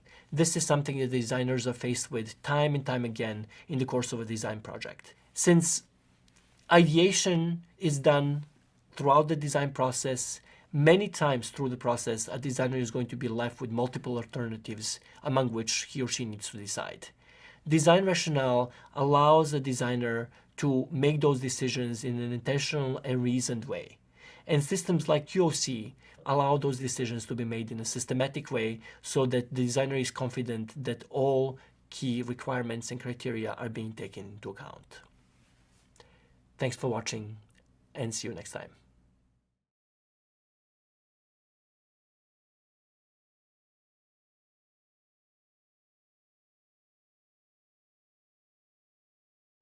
Let's review the design process in a nutshell. It is helpful to think about the design process as a highly iterative process consisting of 4 main stages. At the start of the process, the designers are involved in trying to understand the design space and trying to understand the actual problems that their users are trying to solve in order to better conceptualize what the design problem actually is that they need to be addressing. After that, they often move into the exploration of the solution space, which is typically done with practices such as sketching and brainstorming, where designers use the process of ideation to create many different alternatives for potential solutions for the design problem that they identified. This particular stage of the process is all about creating large numbers of different ways in which the design project can be done and the problem addressed, so that designers have a plethora of material from which to work to synthesize an effective design solution. As part of synthesizing the solution, then they move into a set of practices that include deciding what exactly the scope of the project is, what constraints they need to be considering in defining what kind of solution is likely to be effective, and then creating a range of representations, such as design scenarios, storyboards, and personas, that are intended to concretize their understanding of the design problem in a way that allows them to more effectively move to the actual planning of the design solution. Finally, and this is going to be the part that we focus on in this course, the designers move to actually planning the solution that they're going to implement in code down the line. And this process we typically refer to as prototyping, and it involves creation of a number of different kinds of representations, such as wireframes, low fidelity prototypes, and the mockups and medium fidelity prototypes. And then all of these representations are iteratively evaluated with users to get feedback on a number of questions that designers have as they move through the process, so that they can refine their solutions, they can revise them, and come up with something that is going to be useful and usable for the end users. Again, this is a highly iterative process, and even though these 4 stages look like they happen in sequence, in reality, designers move back and forth among them as they move through the process to both better understand the problem that they're trying to solve, to then move to the parts of the process that allow them to more effectively make progress onto the next step. As I mentioned, as the designers engage in this process, they create a number of design representations. From the representations of their early user research, such as the affinity wall that you see here in the picture, to representations on ideal users that their design solution is going to be targeting. These we refer to as personas, and here on the screen you have an example of such a persona. On to design scenarios that begin to move the designer's understanding of the design problem towards some sense of what the solution might look like. Scenarios, as we discussed in the last course, are short stories that concretize for designers and for other members of the design team exactly what designers believe that the technology should be doing and how the users are going to be using it as part of their daily lives. And it's done in a narrative form, allowing a lot of flexibility for both understanding what the technology is doing and how the technology might be affecting both the user's own lives and the lives of people around them. Finally, once those kinds of representations are created, designers move towards actually mocking up what an actual system is going to look like. And that is the material that we're going to be covering in this course.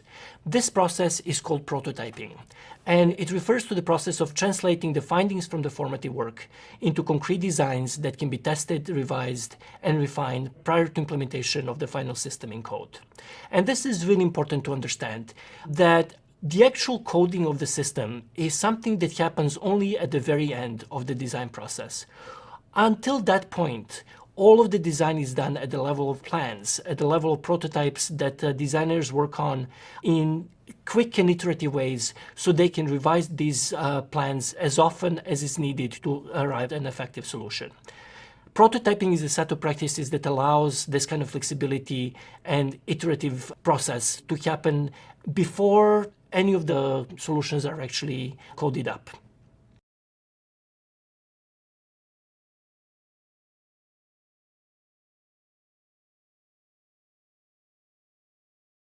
Welcome back. In this lecture, we're going to begin talking about the basic building blocks of user interactions. Building blocks that are there in basically every kind of application that you might be developing, whether it's a desktop system or a mobile app or something for a wearable. All of these applications are really at the conceptual level consisting of the same pieces.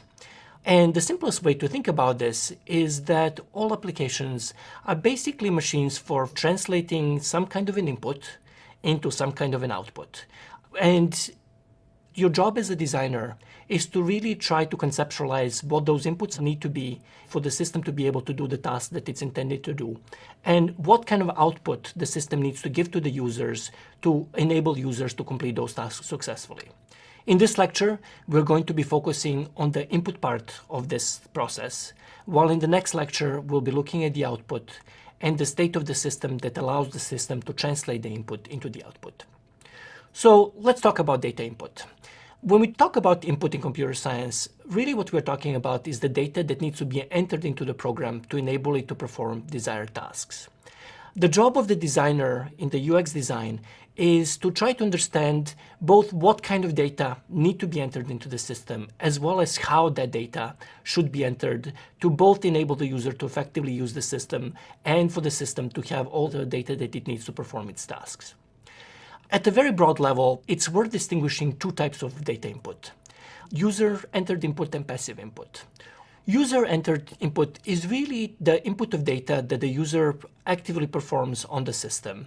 And the job of the designer is to really set up the interfaces that the user can use to enter that information into the system. There are several types of user input, but really a simple way to conceptualize this type of input is that it consists of the various graphical user interaction elements, things like buttons and icons and menus and switches that the user can access and manipulate in order to tell the system what the user is trying to do, as well as the data that the user is able to enter through things like text boxes, structured forms like date picker or checkboxes or sliders, as well as through different kinds of modalities of input that the modern applications support, such as voice input or using the camera to take a picture. In all of these cases, however, the input of the data is actively being done by the user as he or she is interacting with the interactive system. Passive input, on the other hand, is the data that the application takes in the background by use of the various kinds of programming interfaces that are available both on the device itself and on the internet as a whole.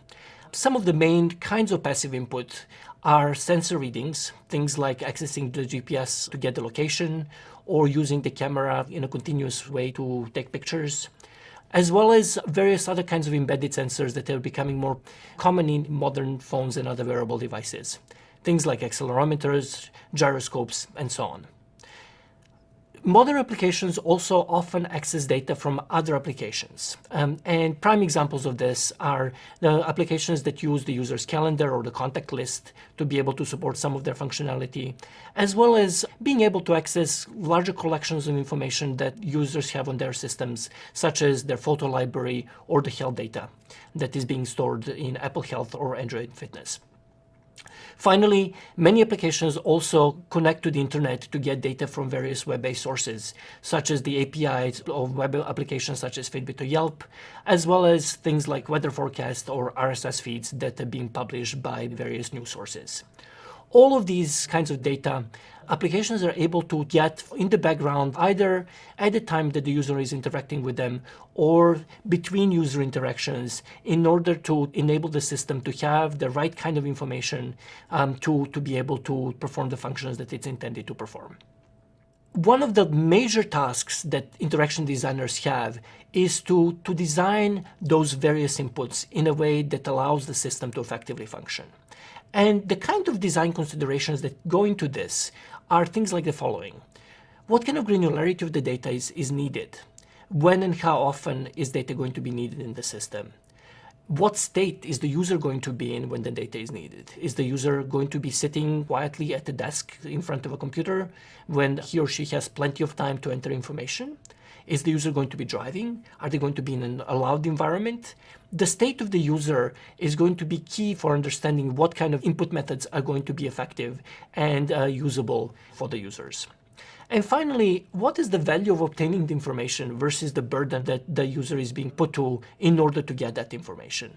Direction designers have to carefully think about all of these kinds of questions in order to effectively design input methods. I'll give you a flavor of what that looks like through a concrete example. So let's consider Heart Steps. This is a relatively simple application that my research team has developed that is intended to support individuals in trying to walk more throughout the day. And for our purposes, let's focus on three particular pieces of Hard Steps. Hard Steps, again, is a walking application, and it supports individuals in trying to walk more through three particular kinds of intervention components. It allows individuals to see graphs of their walking behavior, so they can monitor how much they have been walking. A few times a day, Hard Steps sends to users a notification that contains a suggestion for how they can be active in their current context, as well as asking them at the end of the day how they might be active on the following day so that users can make concrete plans for the physical activity of the following day. And let's take a look at what kind of input methods are needed to make an application like Hard Steps work. So the first thing that the Hard Steps needs to be able to do is track the user steps. This is a walking application, and one of the things that both the user and the researcher wants to know is how much the users have been walking. So the primary data type that is feeding Hard Steps is the data about how much the user is walking. We enter this information into the system using a sensor, in this case a job-on-app activity tracker. And this sensor is worn on the wrist, and as long as the sensor is worn, it monitors user steps continuously and provides the system with the minute-level information about the user steps.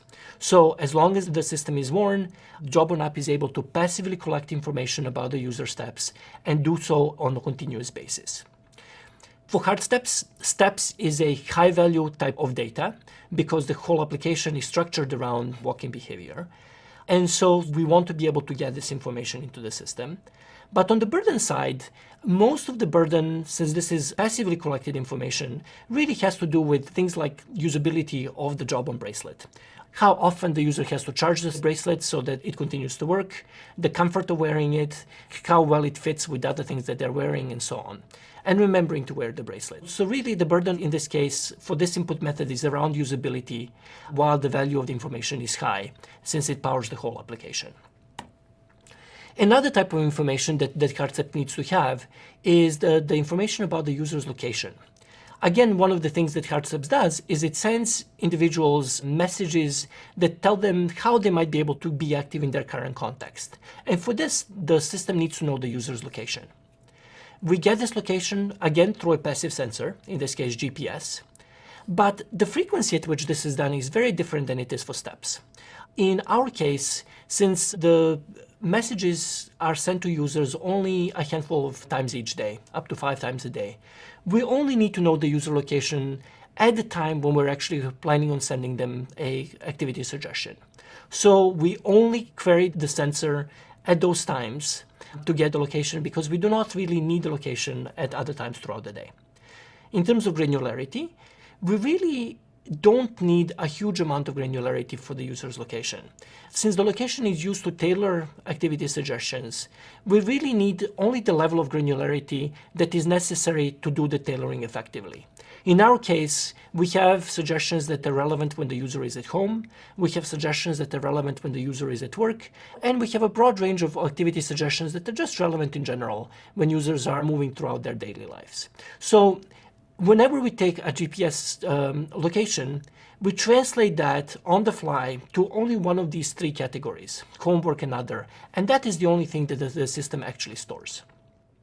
In terms of burden, the main issue that location raises has to do with privacy and battery life. And this is one of the considerations for why we decided to keep only a low level of granularity frequency of getting location from the user's phones.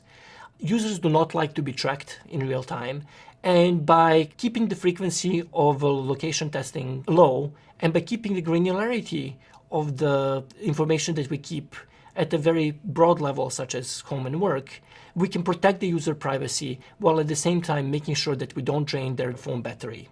So in this case, the considerations of privacy and battery life burden were key to determining both the frequency and the granularity at which the location would be tracked. Finally, one of the things that Hard Steps does is also collect information about the user's plans for how they're going to be active on the following day. And this is user-entered text, right? So these are the plans that the users themselves have to enter into the application. And we do that through one of two input methods. We can either have the users type in the text as a sentence into the system, or select from a list of previously entered information. In both cases, the application gets a chunk of text that represents how the user is going to be active on the following day. But the actual user interaction of how this happens is very different. Creation of a new piece of text by typing versus just a simple selection from a list of things that the user has previously entered. This is done daily. The granularity of how detailed the plan is going to be is completely user-defined. And on the burden side, really the biggest aspect of the burden is the cognitive effort involved in coming up with a new plan, as well as for older participants in our studies, the effort of typing on a small phone keyboard. But really, if you look at this particular part of hard steps, one of the key questions that we had is which of these two input methods is actually more effective? So we supported both in the system, and then we were able to run studies that will try to determine which of these input methods actually matter most. So to summarize what we've just talked about, input methods and designing effective input methods are fundamental to the design of effective technologies. At the same time, the format, granularity, and frequency of input sets limits on what an application is able to do. And that's why these kinds of considerations have to be thought through very carefully as part of the design process. For instance, in the case of our activity plans, given that this is just free text, it is really difficult for an application to be able to do things like set automatic reminders based on the unstructured data. So the same kind of considerations apply, for instance, when one is potentially tracking food using a camera. Taking a picture of a food is a lot easier in terms of user input than looking up a food in a database, but those images are much harder to process in ways that provide users with graphs of how much they have been eating over time. So exactly how the input of the data is done in an application fundamentally alters what that application is able to do. At the same time, the user experience of the system as a whole is greatly affected by the input design. If the user is having to input data into the system frequently, and that input is laborious, there is a risk that the user will end up being frustrated, annoyed, as well as in case that a lot of passive data is being collected, that the user might have serious privacy concerns about the application. At the same time, if the input is made to be delightful, if it's designed in a way that makes the process of inputting data enjoyable, input can actually lead to a larger engagement with the application. This cuts both ways. Effectively designed input can be both a boon to the engagement with the application, as well as if the input is not designed well, it can lead to frustration and potentially system abandonment. Finally, although we did not discuss that in detail so far, the mismatch between the user state and input modality can be highly problematic. So if an application is something that the user is using a lot while they're on the go, while they're walking or potentially in a moving vehicle, requiring the user to type a lot, for example, might not be an effective way to enter data into the system because that is difficult to do while the person is moving. So considering issues like the user state, as well as the format, granularity, and frequency of input, is really fundamental for developing both the input methods that are going to work for the users and effective systems as a whole. In the next lecture, we will then start looking at how the data that is entered through such input methods is translated into the user feedback in the form of the output. Thanks for watching, and see you next time.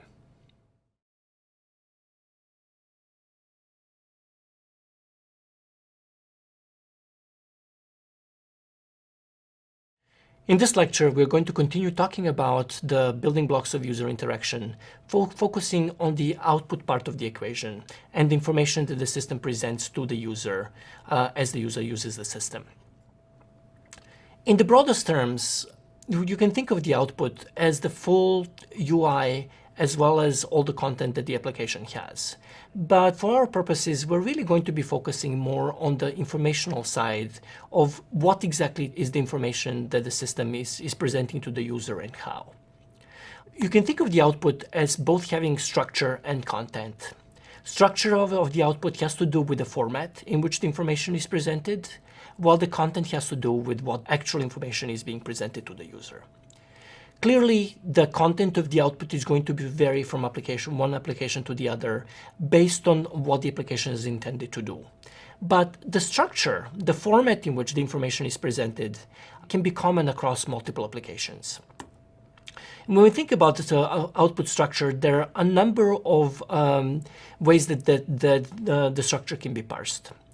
One of the key aspects of the structure is the modality, whether the information is being presented visually, for example, on a screen, in most screen-based applications, or in some kind of an ambient way, such as, for example, a colored light in a room, whether it's presented as audio, or it's presented through some kind of a haptic feedback. In some of the newest applications that are being created, we have also started to see olfactory feedback as the modality for output. But for most of the current applications, the output is either going to be visual, audio, or haptic.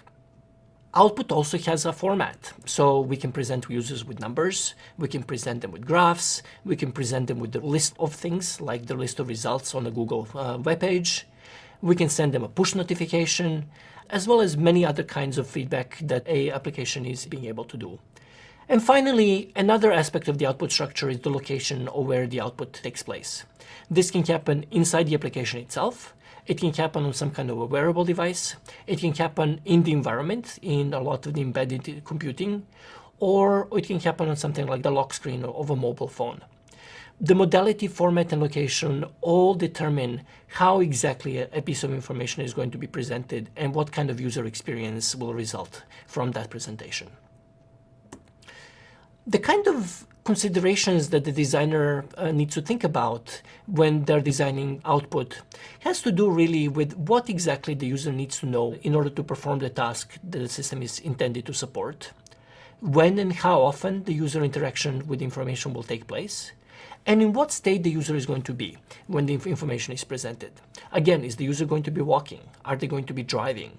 Or are they going to be sitting still with a lot of both attention and cognitive capacity to engage with the information? And then things like, what is the user's current knowledge base?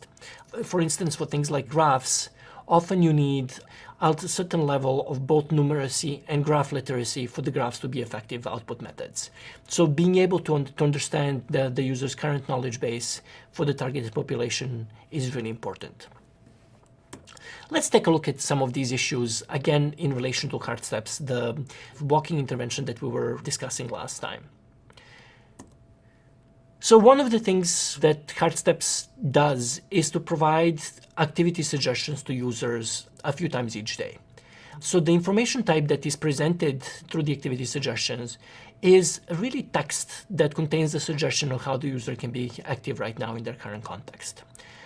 This text is sent to users as push notifications, and that's done on average every 2 hours, and where the timeliness of receiving the suggestion is actually important. So it's important for the user to see the suggestion relatively close to the time that the suggestion is sent. And this is sent when user is currently and has recently been sedentary. So in order to ensure the timeliness of receiving the information, the push notification is being used as the output modality, which means that the suggestion shows up on the lock screen of the phone. It creates a chime when it arrives, as well as the phone vibrates, providing multiple ways for user to see that they have received this particular piece of information. On the other hand, the graphs that CardSteps provides users are really presented as a screen inside the interactive application that the user has on their phone. The information presented in this case is the step counts. When the user looks at the information, is completely user-defined. So the user decides when they want to go into the application to take a look at the information that's presented there. Although we assume that a user will be doing this several times a day. And the user state is likely going to be variable. Sometimes they might be actually doing that while they're walking to see how much they have walked so far, while other times they just might want to review the data when they're being sedentary. Again, in terms of the format, we provide both a number for just the total step count for that day that the user can quickly see if they just want to have quick reference, as well as graphs that allow them to more thoroughly investigate how they have been walking that day.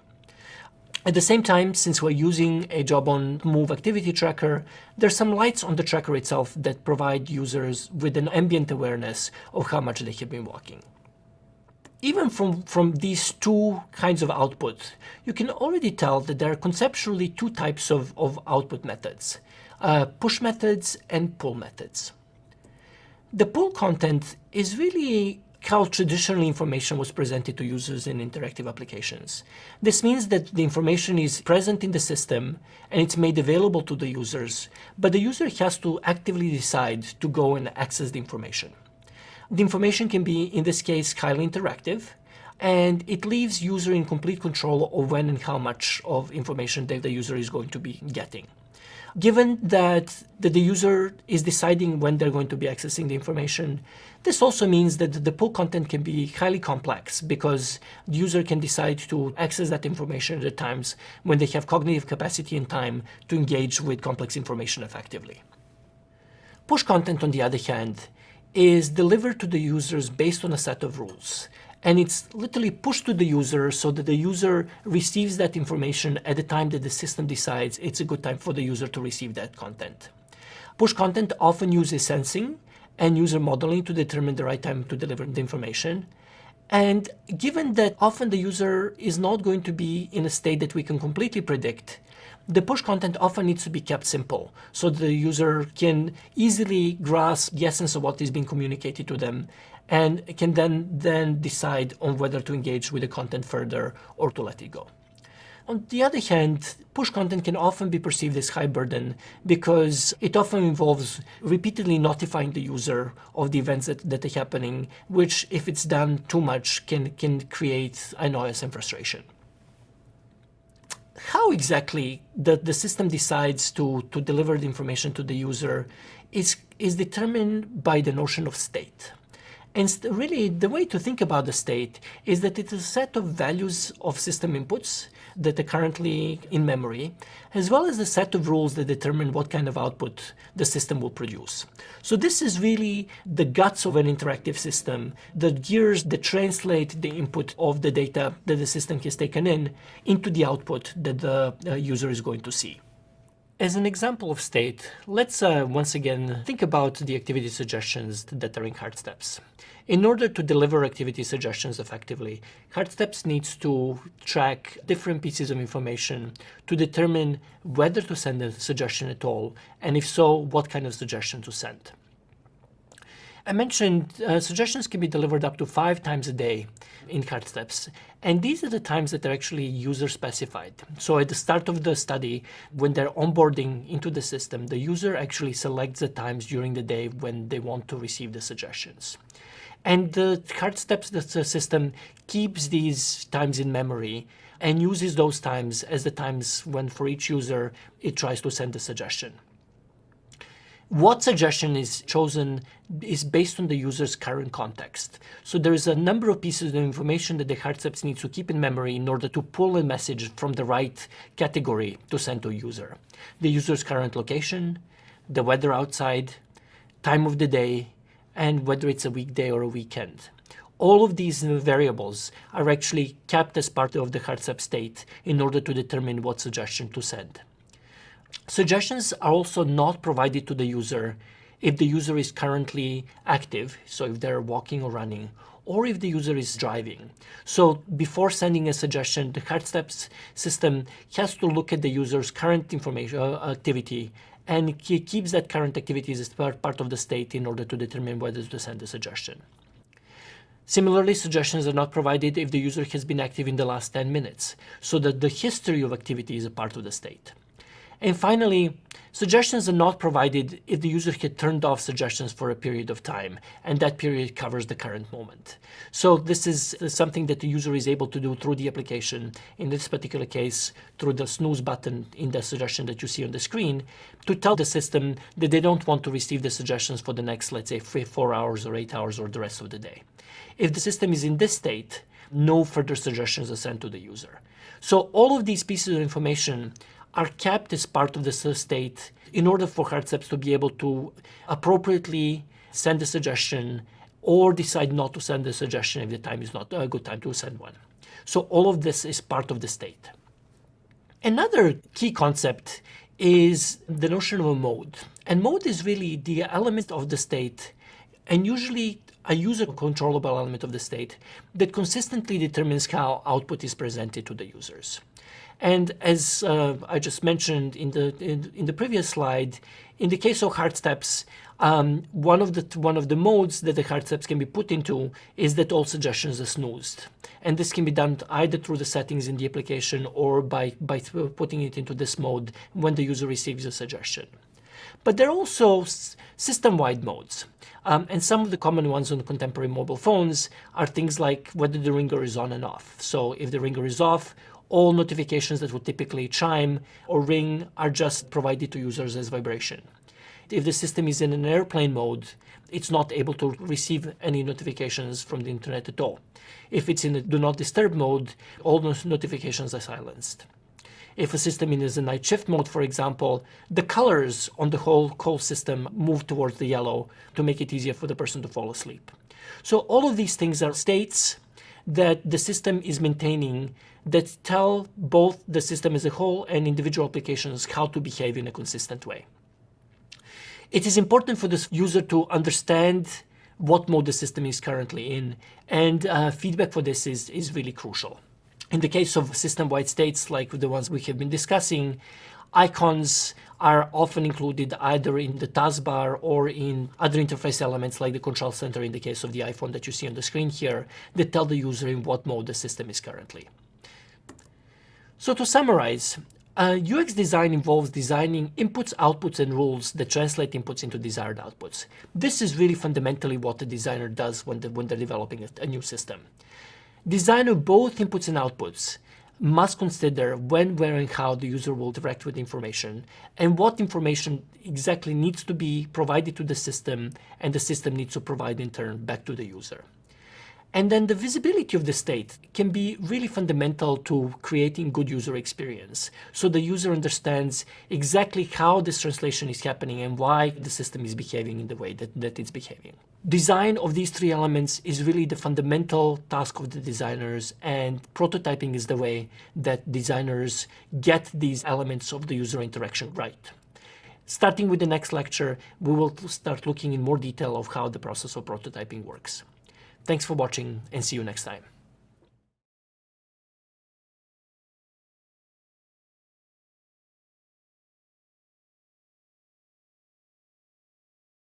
Welcome back. With this lecture, we begin talking about prototyping, the process of actually putting together an interactive application from the plethora of prior work that the designer has collected in order to understand the design problem and understand what kind of solution might be effective for the target users. So an interactive design prototype is a representation of a design made before the final solution exists. This is the quote from Bill Mogridge, but really the piece to pay attention to here is that a prototype is really a plan for the solution before any kind of system is coded up in software. So the question is, why would you actually want to prototype? Why not, as soon as the designer has a good sense of what needs to be created, just start programming? The reason for that is twofold. One is you often don't know how exactly the system should work. A lot of the ideas that we have for how the system should work when we begin a project, even after extensive formative work, is still not detailed enough to be able to provide the level of granularity that is needed to program an effective system.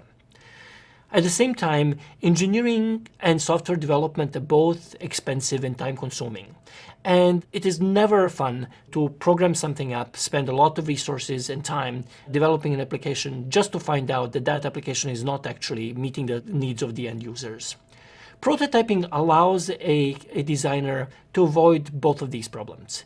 By creating a detailed plan of how the system should work in advance before anything is programmed, the designer is able to get feedback on that plan, to revise it, to refine it over time, and only send it to the engineers for development once the details of how the system should be worked have been fully worked out.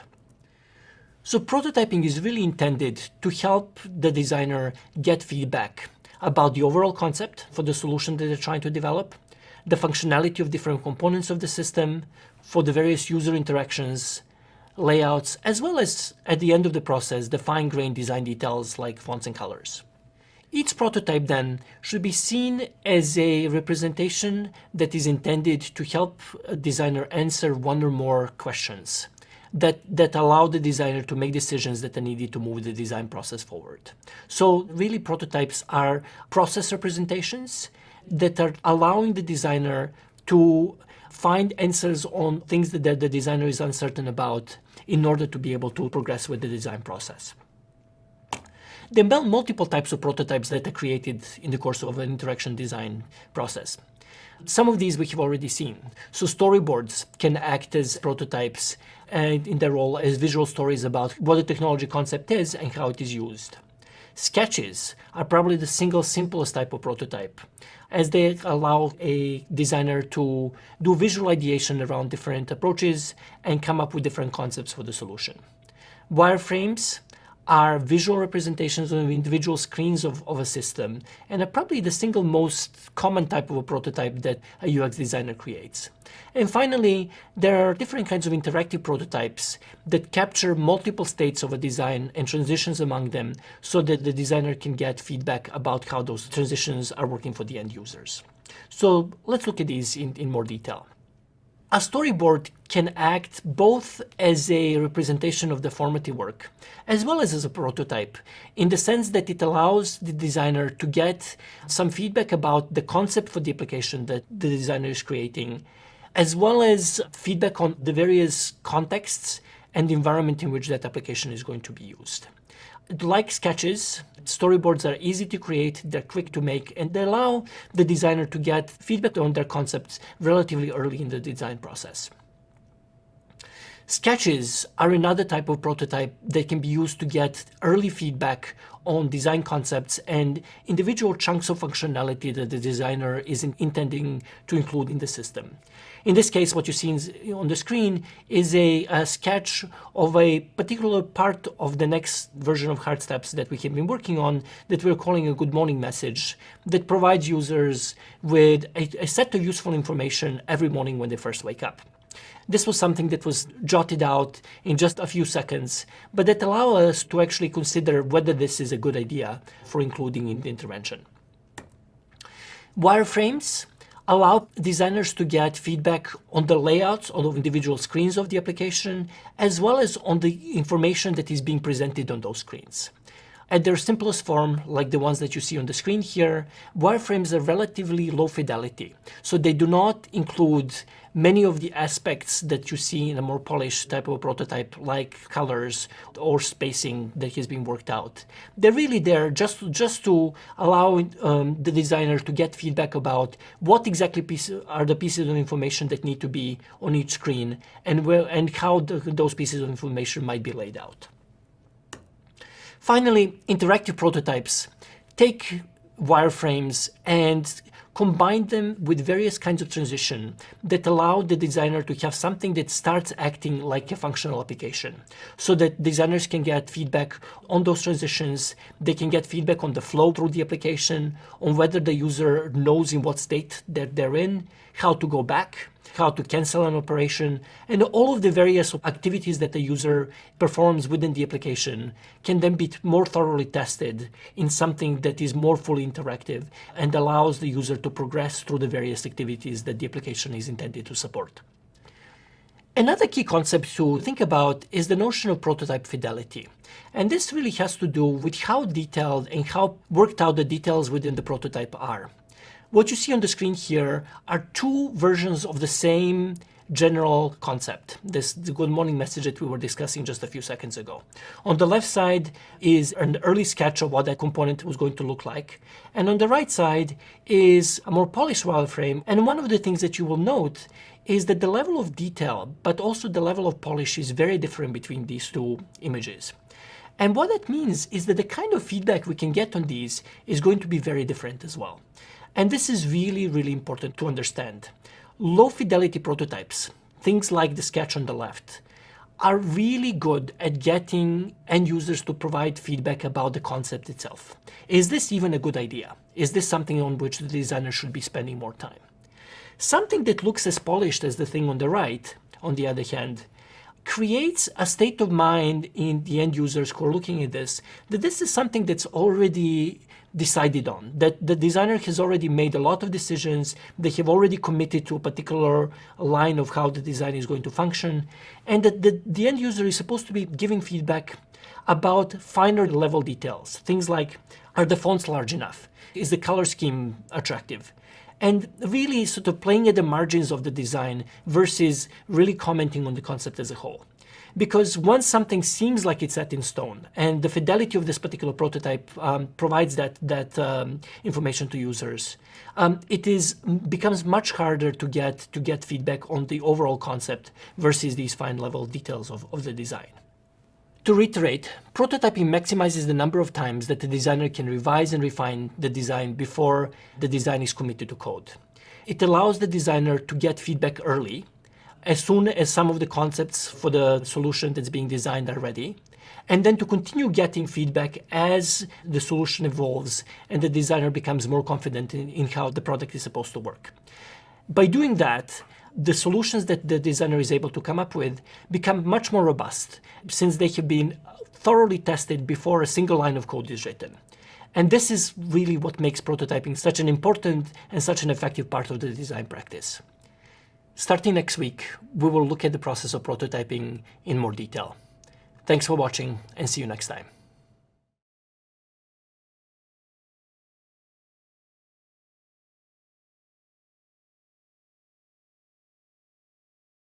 Welcome back.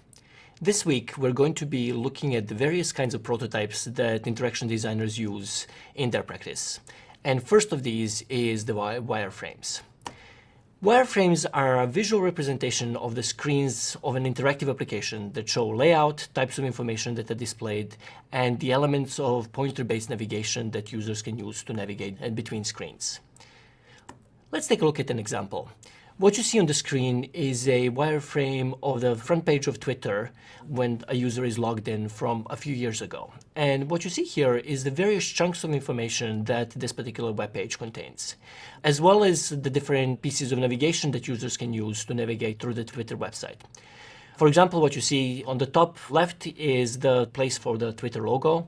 Right under that is a large area where an individual can write a tweet, as well as a button that they can press to post that tweet. That's followed then by a list of tweets in that person's current stream. On the right, there are a number of sections that include mentions, as well as saved searches, as well as on the top right, a navigational menu for the Twitter website as a whole. And you're able to see all of this without any actually specific information about either the tweets that are included or any of the more finely grained design details about the web page, such as colors or spacing. What you're also able to see here is that the navigational elements are relatively clearly distinguished from the static text. So we see clearly that there is a button that users can use to post a tweet, as well as a number of things that are marked in blue that represent the links that users can click to go to another page on the website.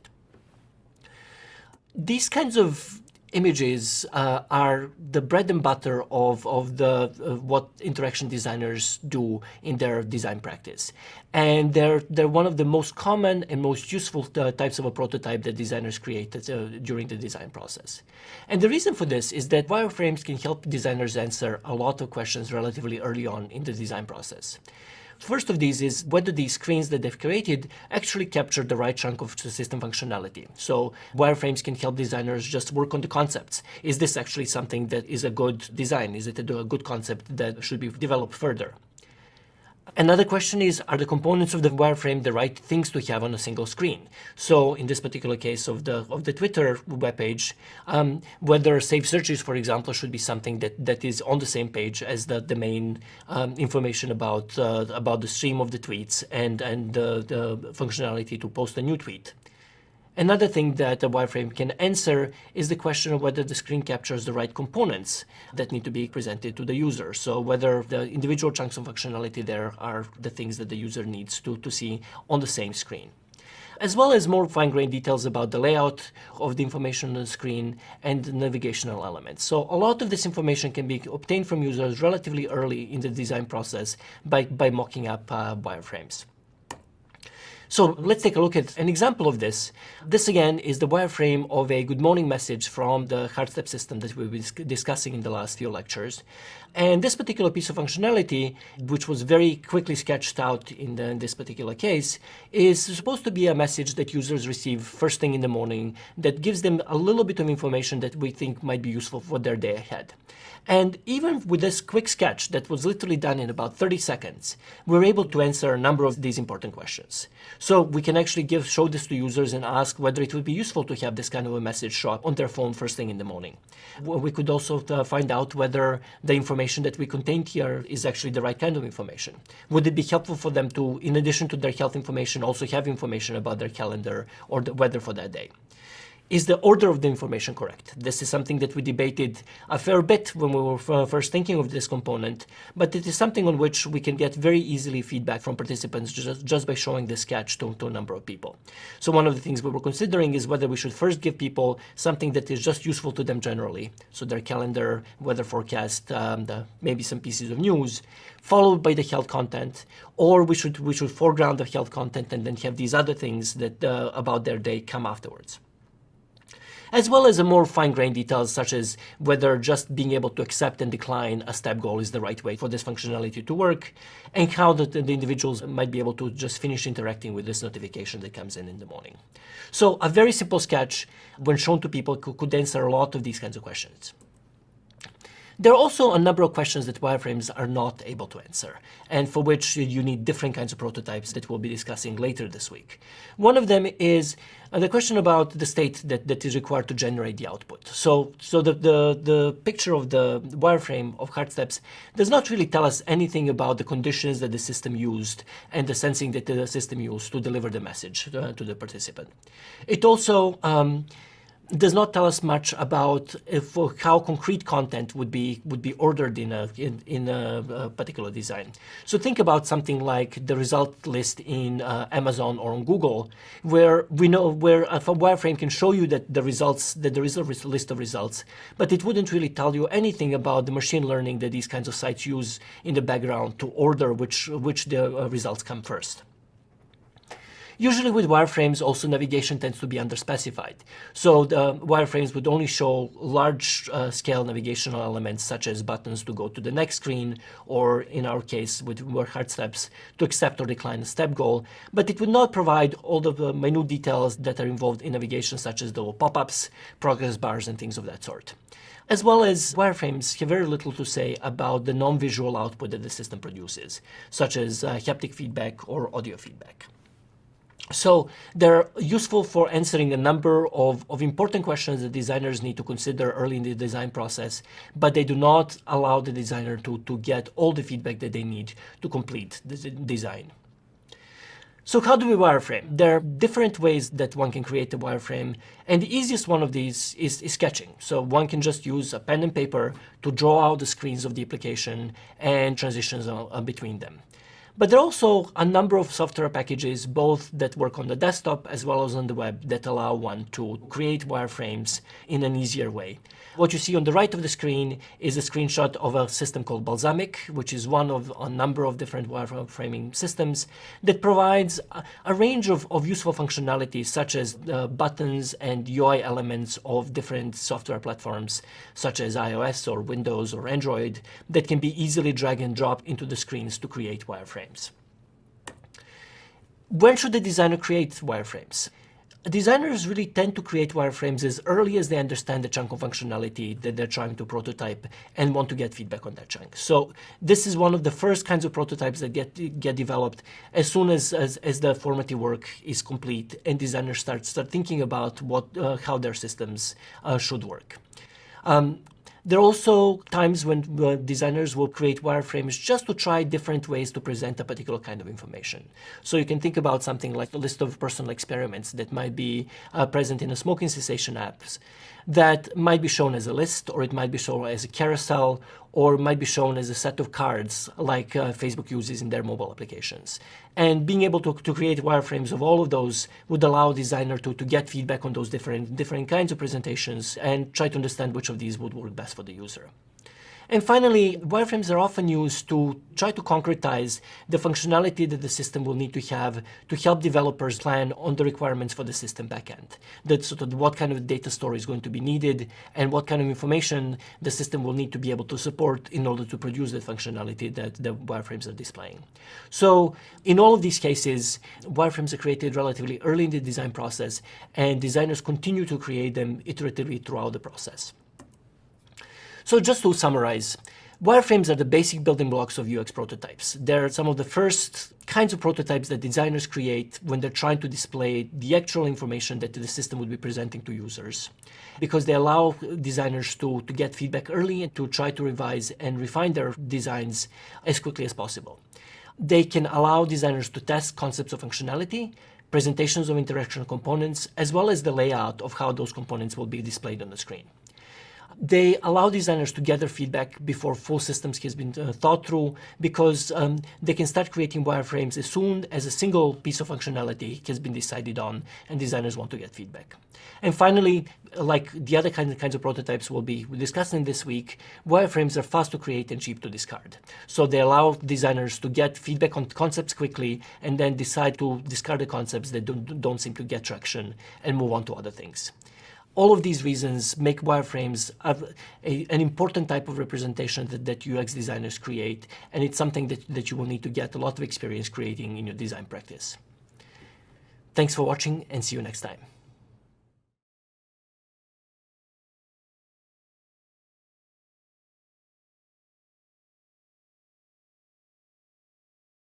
Welcome back. In today's lecture, we move to the next stage of the prototyping process, creation of low-fidelity interactive prototypes. So a lo-fi prototype is a representation of the design made with lightweight tools and materials that enables early testing of concepts, layout, and user interactions. The purpose of lo-fi prototypes is to give the stakeholders a chance to interactively explore an early stage of the design concept.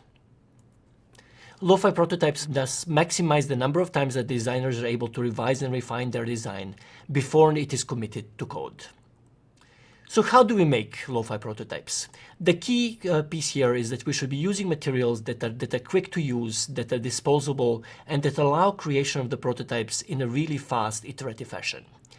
There are a number of different kinds of materials and approaches that can be used. The most common ones are to just use basically paper, tape, post-it notes, cardboard, things like that, to create what is normally called a paper prototype, which is basically just a paper representation of the system that the designer is trying to create.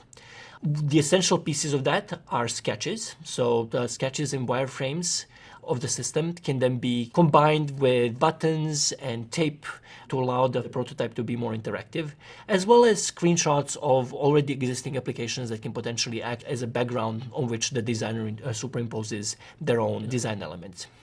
There are also more high-tech ways to create lo-fi prototypes, including things like PowerPoint, where each slide in the presentation can act as one screen of the application, and the designer uses links between slides to mimic interactive behavior. As well as things like wireframing software, like balsamic mockups that we saw earlier this week, that allow the designers to both create wireframes for each screen of the application, as well as then to mimic the behavior of clicking on buttons and interacting with those wireframes. So how do we prototype? We always start with a set of wireframes for each screen of the task sequences that we want to prototype. And so this is key. So the wireframes that we discussed in the last lecture of this course are the essential building blocks of an interactive prototype.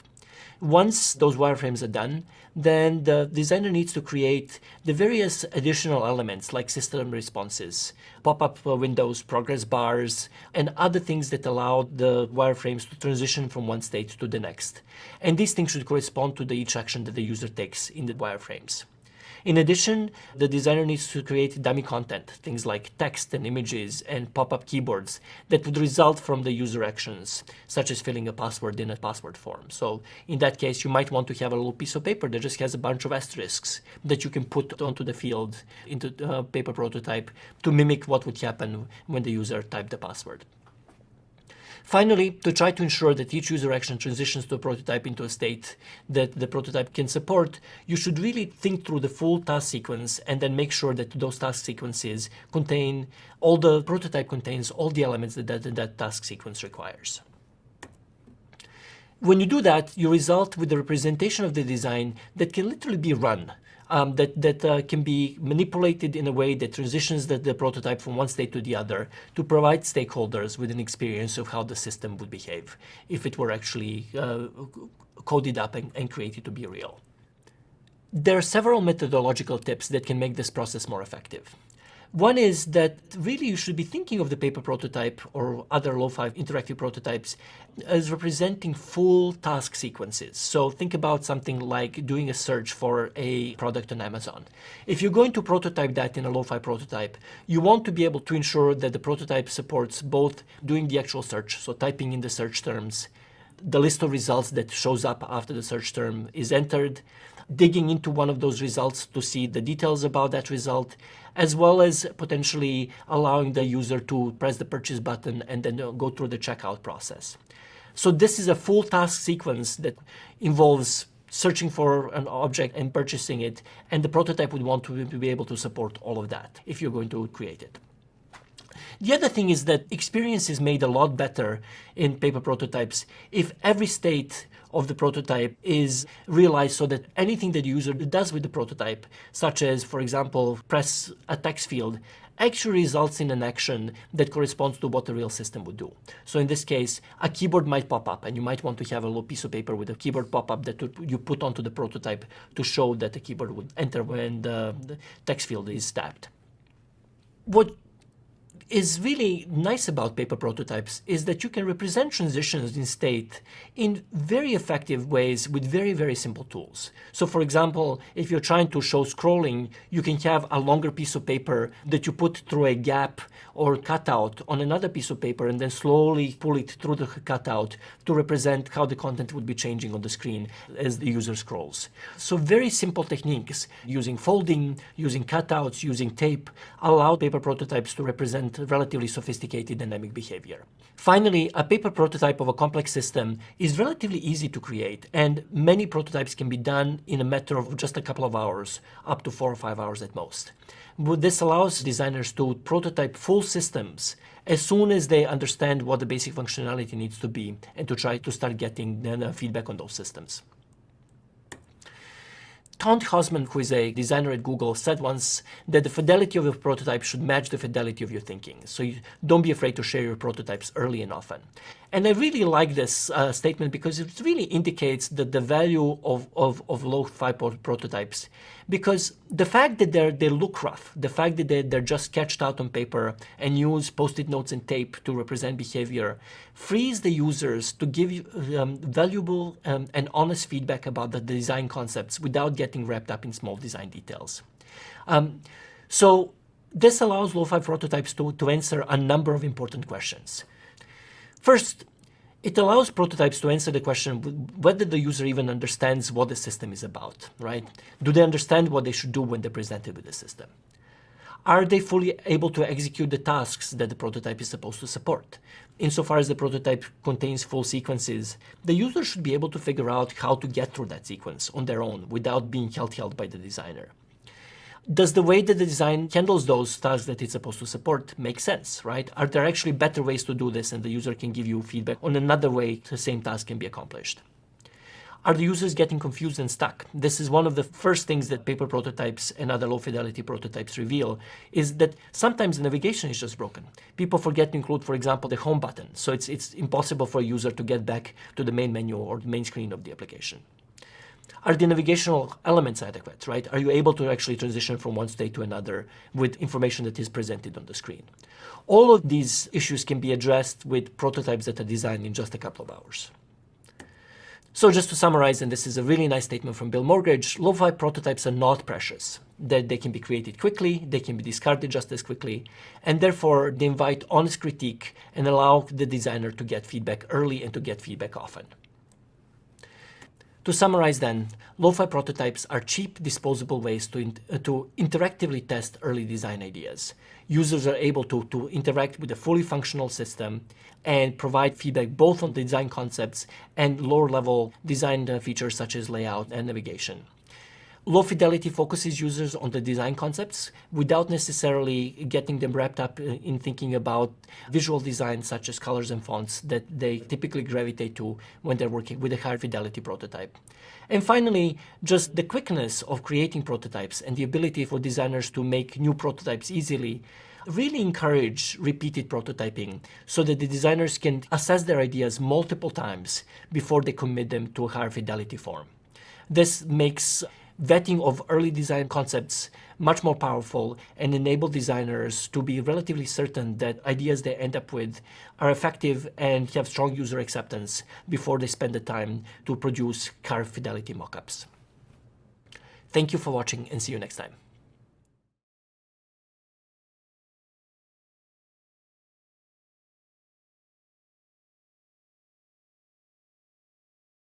Welcome back. In this lecture, we continue to talk about lo-fi prototypes, and in particular, to talk about how these prototypes are going to be evaluated. So you develop your paper prototype. Now what? Prototypes are developed to be tested. Paper prototypes in particular allow designers to get early feedback on their design concepts and user interaction. The popularity of paper prototyping is to a great extent due to a 1994 paper by Mark Redding, who both described the process of creating these prototypes and steps in effective testing of paper prototypes. The first step in testing a paper prototype is to select the users. If feasible, prototypes should be tested with members of the target audience that the system is supposed to serve. However, that is not always practical, and sometimes designers have to come up with proxy users that they can test with because intended target users might be too difficult to find. You can think about something like a system for adolescent patients with cancer, where a designer might be targeting this audience for the real system, but does not have ready access to those patients to do iterative testing of their designs. In such cases, it is often fine to find other adolescents or other adolescents who are dealing with other illnesses that have some of the similar characteristics to cancer to get feedback about the functionality of the prototype when the designer is not able to get ready access to the final users that they're targeting. Finally, it's important to note that designers should try to avoid using users who are not going to be able to give honest feedback, either because they're too close to the project or they're too close to the designer and they do not want to hurt the designer's feelings. The point of selection of users is to find a user group that is as close to the target audience as the designer can find, but at the same time is able to provide honest critique so that the designers can get valuable information about how their systems are actually working. The next step is to identify the testing tasks. So these are the scenarios that testing users are going to be using the prototype to try to accomplish. So the first thing that designers need to do is to actually create those tasks and ensure that the prototype is able to support those tasks fully. So the prototype needs to be able to fully walk through the actions testing tasks are supposed to accomplish. Then designers create fake but realistic data that they can use to populate the prototype as the users are interacting with them to give the users a realistic picture of what using the system like that would feel like. And finally, they should be able to ensure that the prototype can transition between tasks so that, for example, at the end of one sequence of actions that results in a task completion, the user is able to access the home screen of the application or the main menu or whichever functionality is going to be there to allow them to transition to the next task that the designers will want them to complete. The third step is to find people who are going to help with the testing of the prototype. And in particular, Redding recommends that each prototype testing is conducted with at least 3 staff members. There is the facilitator, who is the person that interacts with the users and provides instructions on what tasks the users are supposed to be accomplishing, as well as interview the users at the end of the prototyping session. There's another person whose role is to act as a computer. Basically, this is the person that is changing the prototype in response to user actions. So when a user presses a button, for example, the computer would put the next screen onto the prototype that the user would see as a response to that button press. And finally, the third person in the session would be the observer, whose role is to take notes about user reactions and their feedback. What's nice about using three people in this context is that each one of them has very clear tasks that they can focus on that allow them both to do their work effectively, as well as make the experience for the users relatively seamless, so that they can interact with the prototype is responsive, and someone else can be standing in the background taking notes and observing their feedback without that disrupting the prototyping session. Finally, designers are going to be conducting the prototyping test. The way to do this is to let users explore the prototype for a little bit so they familiarize themselves with it, and then ask users to complete each of the test tasks that the designers have developed. As they're doing that, the designer should be only providing clarification feedback and allow users to try to figure out how to do the task on their own. So the idea here is to really try to make their experience as realistic from the user's perspective as possible. So the user is going to be interacting with the system is going to be responding to those interactions, but unless the user gets completely stuck, the facilitator should allow the users to just use the system without instructions of what to do next. On the observer side, they should be noting where the users get stuck, what confuses them, and if they're not able to transition between states of the system that they should be able to traverse. Finally, at the end of the testing session, there's usually an interview when the facilitator and the observer talk to the participants about their experiences with the prototypes, things that worked well, things that did not work well, and the overall feedback on the concepts that the prototype was trying to present to the users. After the testing session is over, designers are going to be compiling the feedback from the testing sessions to evaluate what they have learned, and then revise their prototype in response to that feedback. This is done through a number of steps. First, it's common to identify common problems that the users experienced as they were using the prototype and try to fix those. As well as the feedback can be compiled to try to identify useful user suggestions for how the functionality should be changed and improved. There's also feedback about the concepts that the prototype is presenting, and trying to understand if there's anything in the prototype that is sufficiently flawed, that is not working well enough, that it needs to be completely discarded and rethought. Once these things have been analyzed, the designers decide how to revise the prototype to account for the user feedback. Some of these revisions are going to be just small changes to the screens, adding navigational elements, changing the order of things on the screens, while others might involve actually scrapping whole bits of functionality that the prototype was presenting and starting from scratch. Finally, the designers create new wireframes with revised functionality and start the process again. There are a number of methodological tips that can help with testing of the lo-fi prototypes. Basic usability problems, such as breaks in navigation, are often found with only a handful of testers. In those cases, it's best to just revise the prototype to fix those problems before enrolling more testers, because it becomes frustrating for users to be thrown off by navigational problems that designers already know about. So you might as well fix those and then let users explore the revised version of the system. It's also often to give users time to explore the prototype before the structured task that they're supposed to accomplish. Just like if they were downloading an application from the App Store and they started to play with it before they tried to actually do the work that the application was intended to support.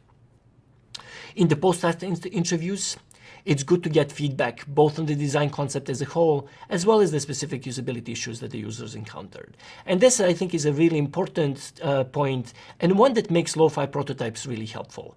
The reason that these prototypes are used early in the design process is precisely to try to figure out what the design ideas are worth pursuing further and which ones are not. And this is best done by really focusing the conversation at the end of the testing session on high-level concepts and trying to get users to provide you with honest critique about are these design ideas that you implemented in the prototype actually good? Are they working for them? Are they allowing them to do the task that the prototype is supposed to support effectively? Or are there better ways of doing this that the designer should consider? Finally, the fact that the prototypes can be made quickly, as we mentioned last time, a lot of these prototypes can be done in just an hour or two, allow designers to create and test a new prototype as soon as the design has sufficiently changed, so they can get iterative feedback as the design is evolving. These methodological tips should allow you to design effective prototype testing sessions and to get early feedback on your designs as you move forward in your design process. Thanks for watching, and see you next time.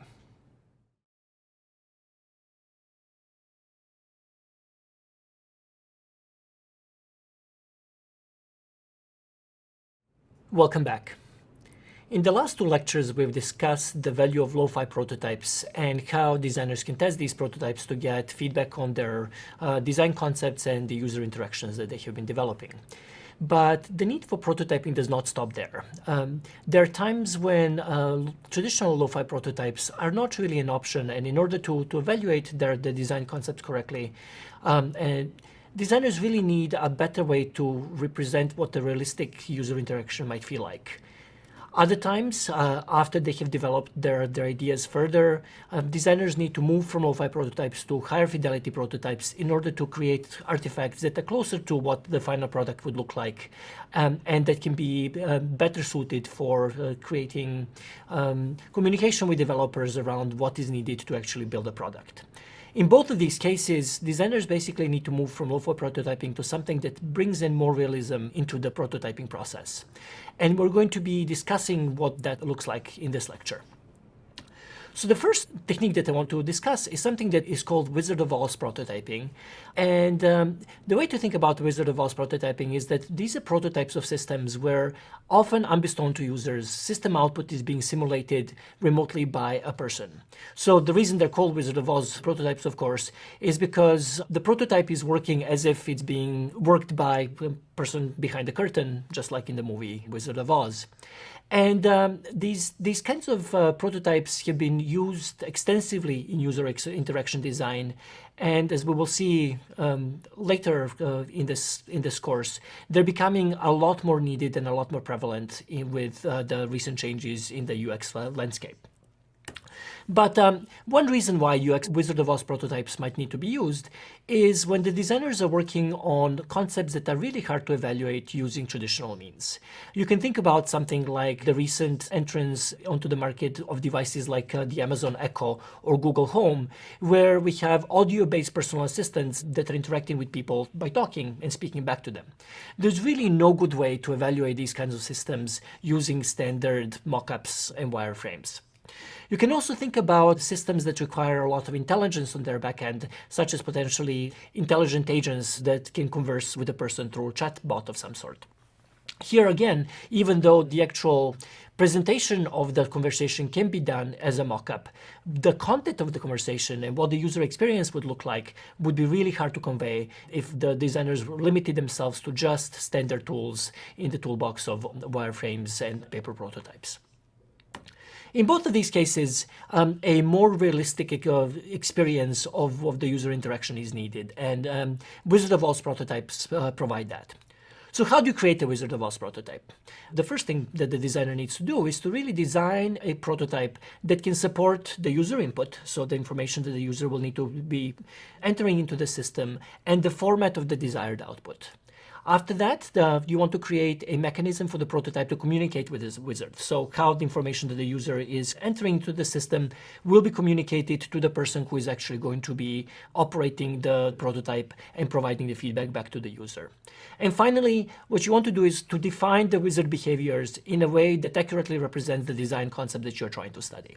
So in the case of something like a system to evaluate a prototype of something like an Amazon Echo device, you really want to be clear about about what is technically possible, like what kind of responses such a device might be able to provide to the user so that the wizard can limit themselves to those response options.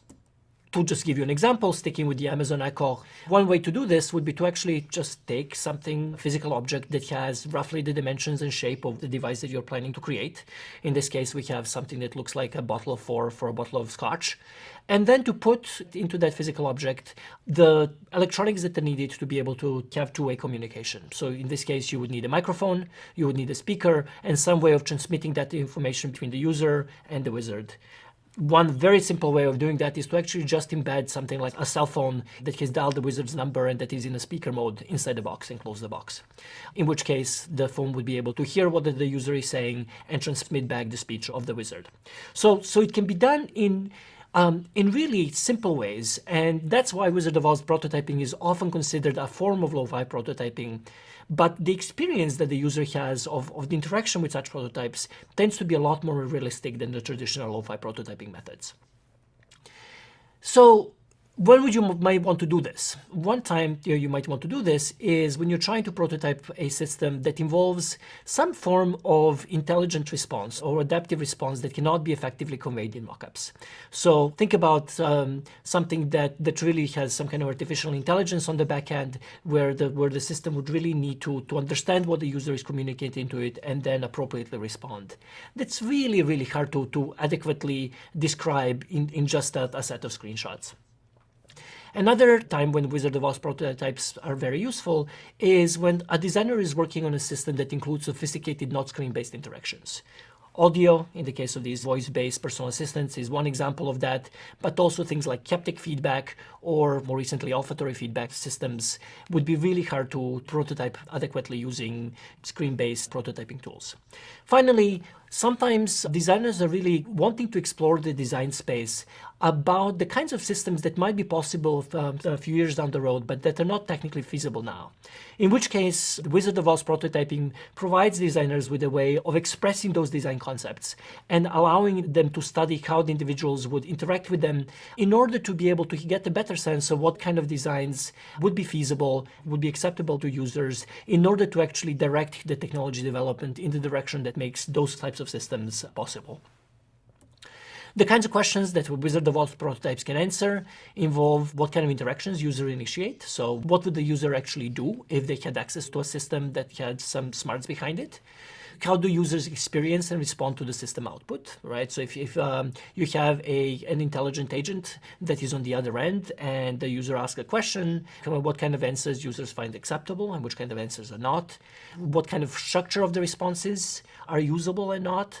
All questions of that sort can be answered very effectively through Wizard of Oz prototyping.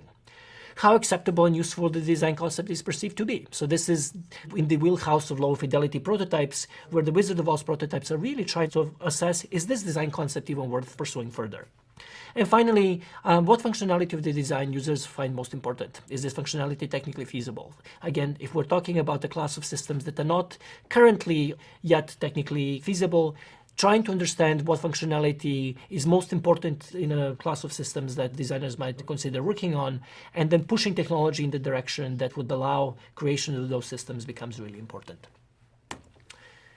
The other type of realistic prototypes are are typically referred to as high fidelity prototypes. And these are really mock-ups that tend to be much closer to what the final experience of the system is going to be like. And they tend to be created during the mature stages of the design process, when the basic design concepts have been worked out, when all of the major design decisions have been set, and when the designer is really trying to present as faithfully as possible what the final product needs to be like. These kinds of systems really are, again, there to reflect mature design, and they're often used as a part of the system specification that is needed to guide the programming of the system, the actual implementation of the system that the designer is working on.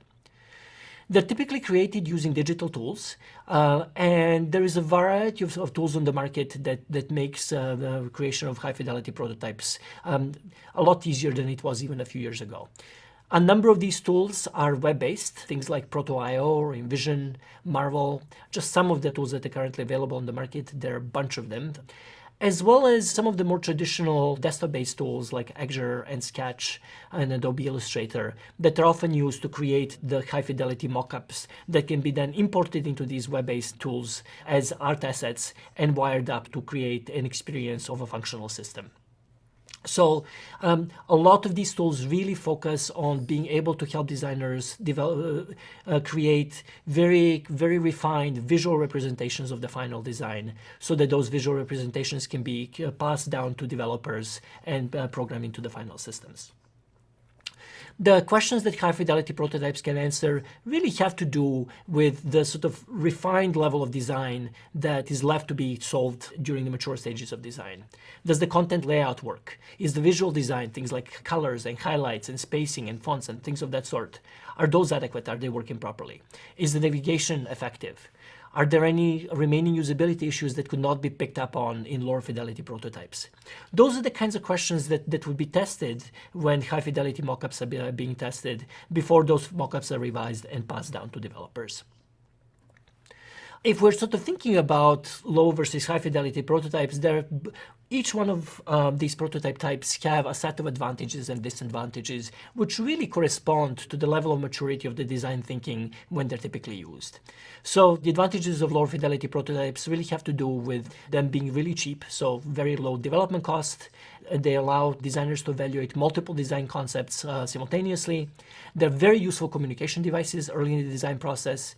And they can address a number of layout issues like navigation and spacing and what kind of information needs to be there, even with using very simple tools. On the other hand, they allow for very limited error checking. They contain relatively low level of detail, require facilitators to be driven so that you cannot just leave a user with a prototype and expect them to use it effectively. And once the actual main design concepts have been established, they lose their usefulness relatively rapidly. You cannot pass a low-fidelity prototype to a developer and expect to get a refined finished system. That's just not what they're designed for. High-fidelity prototypes, on the other hand, do require a substantially higher investment in time and resources to create because they do require a lot more refined visual design. But they also can cover complete functionality of the system and be a lot more user-driven than the low-fidelity prototypes. So a lot of these web-based systems allow a user to actually just autonomously interact with the prototype either on the desktop or on a mobile phone so that they get a very realistic experience of what interacting with such system would be like. And what's most important about them is that they're actually at the level of detail that developers need to create the final products. So the trade-off here is really between the resources that are needed to create them and the level of feedback at which they encourage. So they tend to encourage a lot more feedback around visual design elements than the concepts themselves versus how autonomously they can be driven and how useful they are as a part of system specification. To summarize then, realistic prototypes are appropriate both for mature design stage when the designers are trying to convey to developer the final form of the system that it needs to be created, as well as when the concepts themselves need to be evaluated in a more realistic way. Wizard of Oz prototypes allow this kind of realistic concept assessment, and they share many of the features of lo-fi prototypes, but provide much more realistic user experience. Hi-fi prototypes, on the other hand, tend to evaluate more granular design decisions, and they're most useful as specifications for system implementation because they can be directly provided to developers both as art assets that can be implemented in the system, as well as a living specification of the system's behavior. Thank you for watching and see you next time.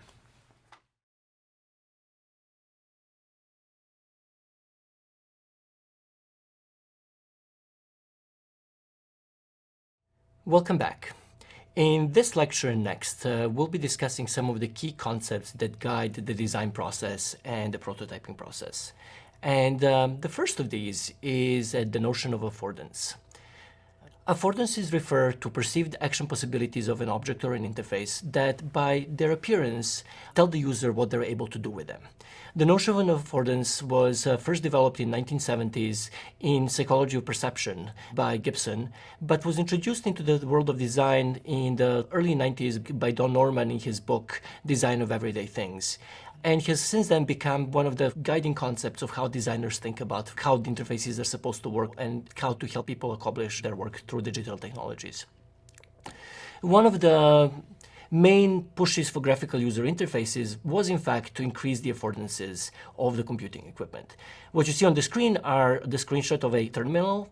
That was how computers used to work in the beginning, where the individuals would have to put in explicit commands to make the computer do anything, versus the graphical user interface, in this case, the Finder on a Macintosh, the file system on the Macintosh, that just by the look of it and the little triangles that allow individuals to click on them and expand the content of the folders, provide some guidance of what the person is able to do with the interface. So this notion of affordance really refers to the ability of the interface to tell the user what it's capable of and how to interact with it. A lot of the modern user interfaces really push this notion of affordance even further to make the interface itself very obvious to use. So sliders, which look like something that can be pulled left and right, switches that can be turned on and off. All of these interface elements have really been developed to increase the affordance of the computing equipment. Bad affordances often used to confusion and user frustration. Here are two images of a card reader at our local university, one of which on the left is relatively clear about needing to press a card against it, while the other one looks like something in which the card can actually be slid through. But in fact, it's impossible to slide the card through it. You're still supposed to just push the card against it, although by its appearance, it's actually inviting a person to push the card through the device. Another example of a bad affordance is this particular water fountain, which when you first approach it, provides no clues on how to turn the water on. And because the switch for turning the water on is completely under the fountain, that big thing that is below the fountain, and if you don't notice it, an individual is clueless about how to make the fountain work. And we've seen many people on campus approach this thing initially and just sort of look around trying to figure out what to do with it. So the affordance is a really key for directing how individuals interact with the system, and by making the system functionality apparent and guiding the user action towards the correct interaction. And when those things fail, you end up with really frustrating user experience. The second key concept is the notion of a mental model. And mental models are really referring to representations around understandings that individuals develop over time as they interact with technology that tell them how they should be using an object or a technology. In other words, they're representations of a person's knowledge about how the interaction works and what kind of effects they can expect from it. Mental models are acquired over time with the experience with using an object, but the goal of design is to really make the design in such a way that individuals can quickly discover and learn the mental model that allows them to effectively use an object or a piece of technology. So let's take a look at, as an example, just a regular automobile. And really, the main mental model that a person needs to have in order to operate a car is that if they turn the wheel, the car goes left or right. If they press the gas pedal, the car accelerates. If you press the brake pedal, the car slows down. The user does not need to know how the engine works. They don't need to know what's involved in making the gas pedal accelerate the car. All they need to know in order to operate the car effectively is just that gas accelerates the car, the brake slows it down, and the turning the wheel turns the car in one direction or another. So this distinction between a mental model, which is just the operational understanding of how to interact with the system, and the mechanics of what makes something work is really, really important. And so you can have really sophisticated technologies that can be operated with a relatively simple mental model. And that's in fact what we're trying to move to with interaction design. That sometimes fails though. So here's an example of two thermostats, a conventional thermostat on the left, which basically is relatively easy to understand and create an effective mental model of how to use this thing, right? You have a switch that moves the temperature gauge, and when the temperature gauge is at the temperature you want to keep, the thermostat will just keep that temperature.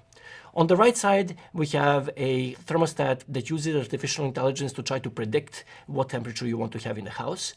Increasing the temperature on the thermostat manually will increase it, but sometimes the thermostat will start to decrease the temperature on its own. And getting a really accurate understanding of how this thing works over time, why it sometimes makes the house warmer, why it sometimes makes the house colder, has turned out to be a challenge for a lot of users of these thermostats. If we go back to this notion of mental models, really the problem here is that it's really hard, given the behavior of the thermostat, to develop an effective mental model for how to operate the system. And that's a challenge that the designers of these systems are trying to overcome.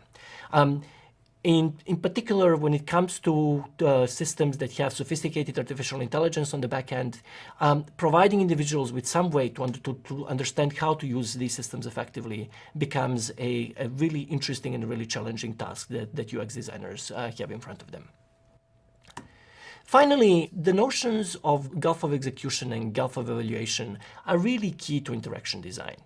These notions refer to the ability of user to bridge the gap between what they're trying to do and the interface that the technology provides for them to accomplish that action, and then being able to understand whether their actions had the intended effect. Gulf of execution refers to the gap between the user's intention, what they want to do with the particular interface, and what they're able to do through it. Gulf of evaluation, on the other hand, is the gulf between doing something within a technology and then trying to understand whether your actions had the intended effect, usually through the feedback that the technology itself is providing to you. So let's take a very simple example of an alarm clock. Here, if you're trying to turn on the alarm clock, the gulf of execution is relatively small. You have a little switch that can be put into an on position or can be put in an off position, and it's very easy to understand what you're supposed to do to turn on the alarm clock. Setting the time is a little bit more complicated because it involves actually holding one button and manipulating two other buttons at the same time. So there the gap might be larger, but in both of these cases, the gap is probably substantially lower than having a bunch of functions hidden in menus within an interactive application. To see if an alarm is on, in terms of gulf of evaluation, you just look at the switch, right? And that's all it takes in this particular case to try to understand whether the alarm is on and off. Technologies that don't provide that kind of immediate feedback tend to be more difficult to use and more frustrating for users to interact with. What is interesting, though, is that sometimes this notion of gulf of execution and evaluation and the notion of an affordance are not completely cleanly aligned. Here we have screenshots of two different interfaces for creating a calendar appointment.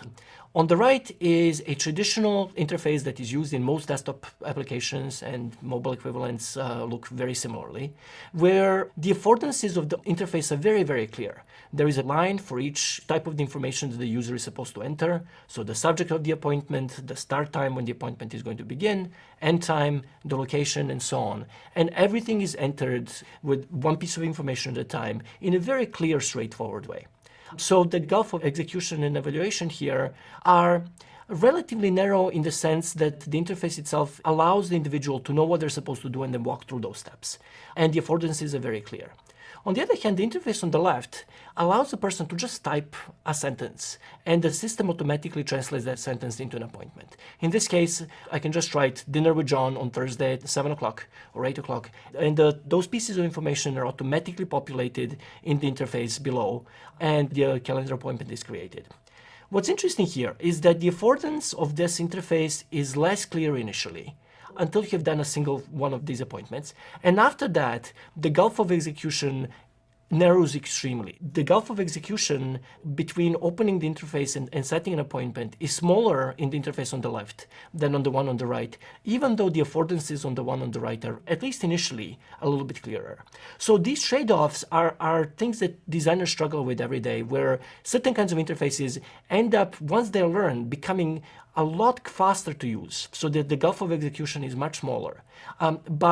But they need to be learned. While clear affordances can provide an interface that is very easy and clear to use from the beginning, but it ends up being clunky when it needs to be used time and time again.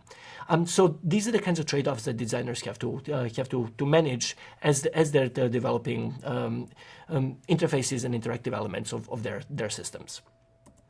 So just to summarize, the job of the designer is to create interfaces that users can easily learn and discover. So they need to be able to approach a system and relatively quickly acquire an effective mental model of how that interface works and what it allows them to do.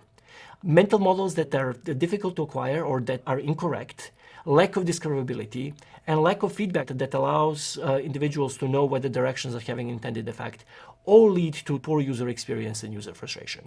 So that one of the main challenges that designers have in front of them is to really develop effective interfaces that have thoughtful trade-offs of affordances and discoverability and gulf of execution and evaluation, so that individuals can both approach those interfaces and learn them relatively quickly, but then also have an effective interface that allows them to complete their work in an efficient way as they use that interface over time. Thank you for watching, and see you next time.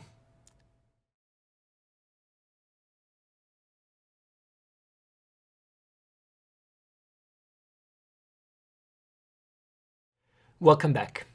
In this lecture, we're going to be discussing another key concept in user interaction design, the notion of defaults. Modern technologies are highly complex, and it's not unusual for even a mobile application to have dozens of settings. And for something like, if you think about a operating system or modern phone, there are even hundreds of settings that can be configured to change the behavior of that system. The notion of the defaults refers to the preset state of those kinds of system inputs that embody the technology before the user actively changes them. The state of inputs reflects the designer's assumptions about the needs and expectations and preferences of the majority of the system's target users, or the desired behavior that the designer is trying to encourage. So defaults really refer to what the state of the system is before the user actively tries to change that state. Figuring out what the default configuration of a system needs to be is one of the absolutely crucial tasks of a UX designer. And why is that the case? There are several reasons for this. The first reason for this is that the defaults completely shape the out-of-box experience of a technology. So the defaults are really how the technology works when the user first encounters it, and what is going to shape the perception of the user and the user experience of that technology when the user first starts to use it. And the examples of this is, if you think about a modern phone, such as an iPhone, a lot of these settings end up being set in advance without ever asking the user how to make changes to them. So the ringer is turned to on, keyboard clicks are turned to on to provide feedback when the user is typing, the search engine in the browser is set to Google, cellular data roaming is turned off so that the user does not inadvertently end up getting charged for the data if they cross the border. And do not disturb setting, which cuts down on notifications, is turned off because the assumption is that when they first start using the phone, the users will want to actually get phone calls and text messages and other forms of communication that the phone supports. So this out-of-box experience is completely shaped by these and many other settings that were configured in the system at the factory before the user ever encountered it. Another reason the defaults are important is because they decrease the time that it takes for the user to start using a technology. Here's just a very simple example of this. In the next version of HeartSteps, the system that we have been discussing in this course, there is a set of configuration parameters that determine when the activity suggestions are going to be sent to users on weekdays and on weekends. We originally considered asking users to manually enter the time for these decision times, but then we realized that it's better to just give them smart defaults, and then they can only change the ones that don't work for them. So this decreases the time from having to actively change 10 data points, in this case 10 times for when a activity suggestion can be sent to them, to only changing the ones that are not adequately set at the beginning. And if you think of a more complex technology, such as a modern mobile phone, asking people to explicitly set each and every setting that is needed for the system to work would take a long, long time, and it would completely destroy the user experience of the technology. So smart defaults that adequately cover most users are really important to configure. One of the most important reasons why defaults are really crucial is that they're very, very rarely changed. This is extremely important to remember. So what you see on the screen here is an article by Gerard Spool, who is a prominent interaction designer who used to work at Microsoft in the early days of Microsoft's Office suite, who said that at one point in the early days of Microsoft Word, they did an experiment with users where they would basically collect the configuration files that Microsoft Word saved, where all of the settings that the user changed were recorded. And they realized that under 5% of all the users of Microsoft Word had actually changed any settings at all. And these numbers have actually stayed pretty much constant since then. So only a tiny percentage of users ever make a change to the technology from the configuration which that technology arrives. Which basically means that the default will, for most people, most of the time, completely determine how the technology is going to work for them, which means that the responsibility is on the designer to make sure the defaults are set in a way that optimize the user experience and allow users to have both a good experience of the system and to feel that the system is serving their needs appropriately. But there are also other reasons. One is that defaults can have far-reaching consequences. And the main reason for that is precisely the fact that they're so rarely changed.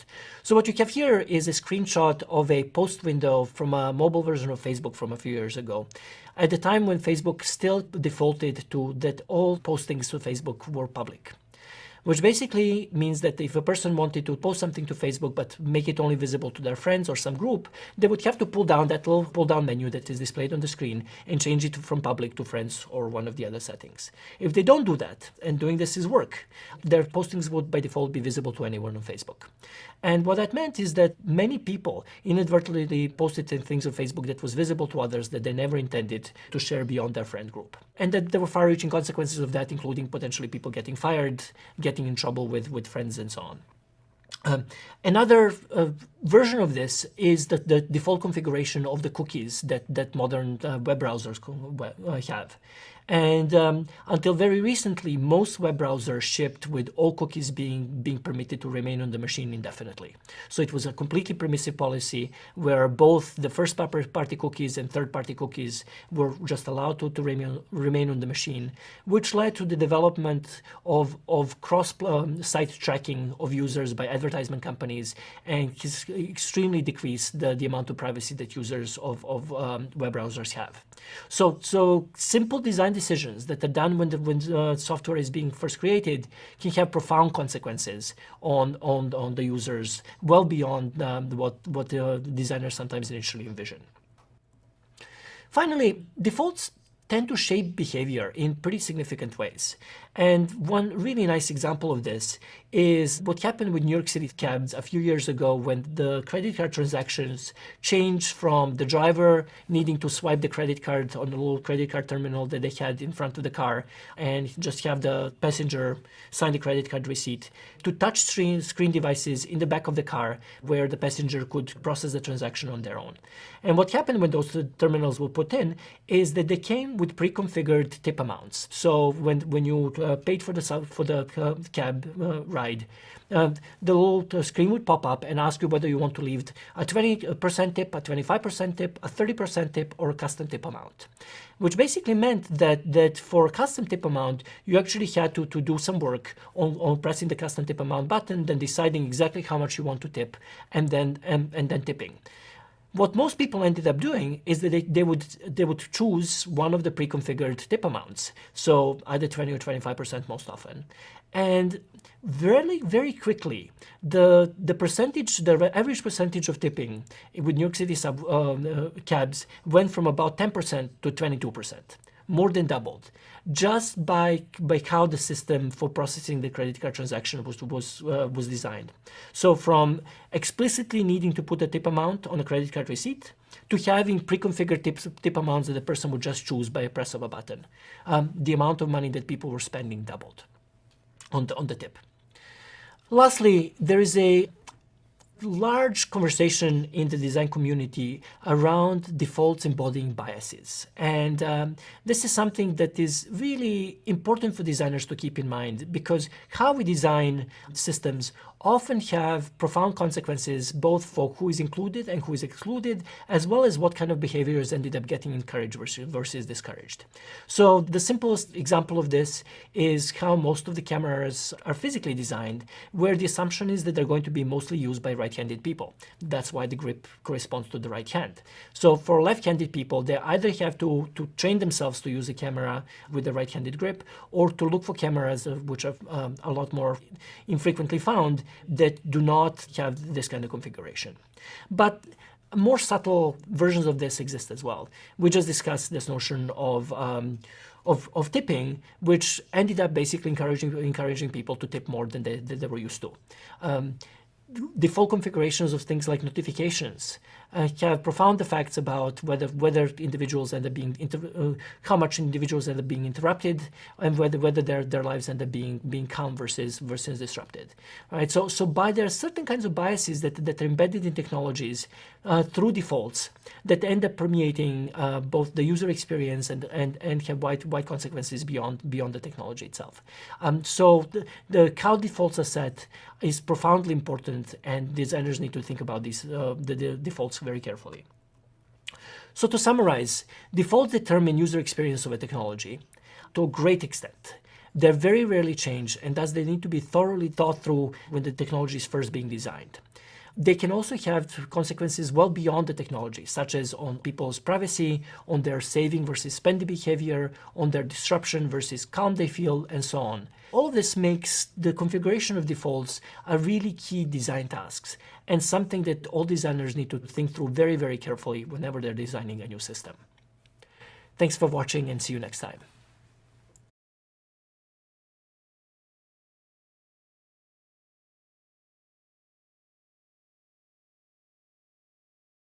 Welcome back.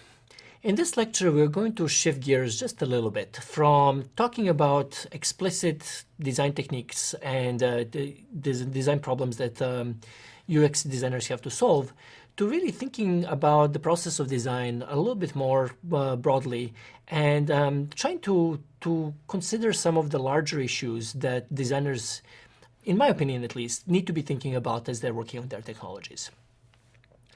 There is no doubt that technology has profoundly shaped our world.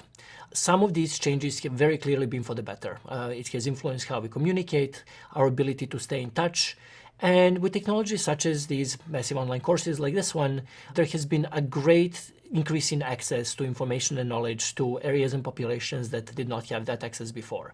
There is very little doubt that those kinds of changes have been profound and profoundly positive. Other changes have been less than positive. We increasingly have very wide prevalence of surveillance. People's privacy has been compromised in many ways. And we certainly have a lot of technology that is capable of destroying many, many human lives at the press of a button. So the question really is, given that technology shapes our world and that it does that in really profound ways, can designers do anything to make it more likely that the impact is positive?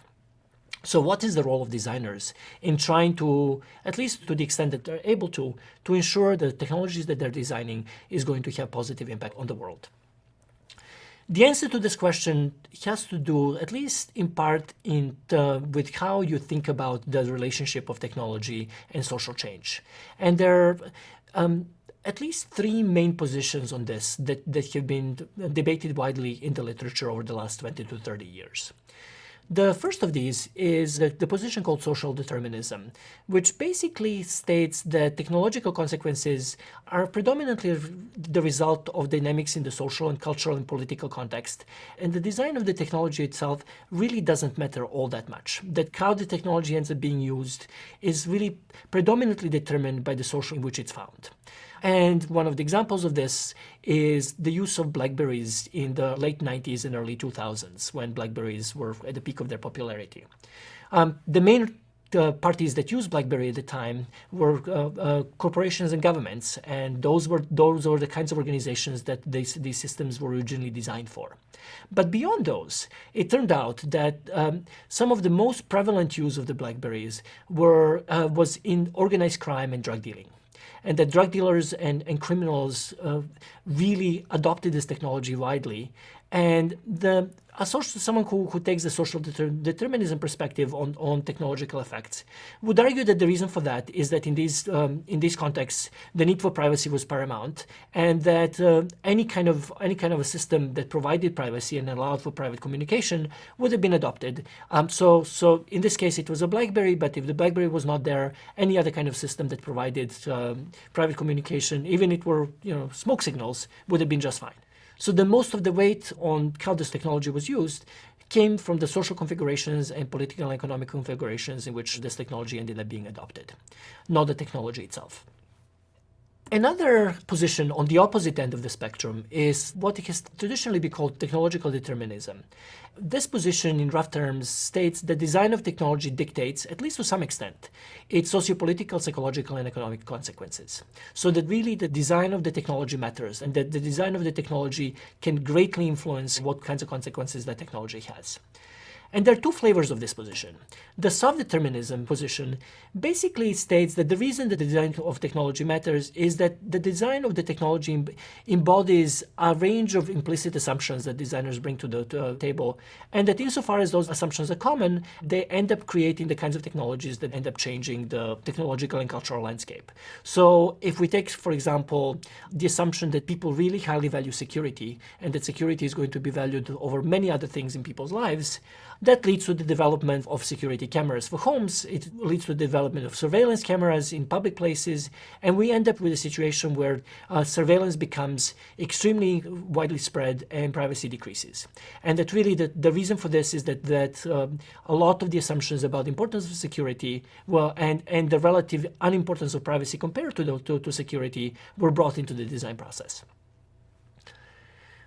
Harder determinism states that at least for some technologies, technological affordances necessitate certain kinds of social and political arrangements. And so that basically technology can be inherently political. And probably the most extreme case of this is the example of nuclear weapons that are so destructive, that are so utterly dangerous, basically to the planet as a whole.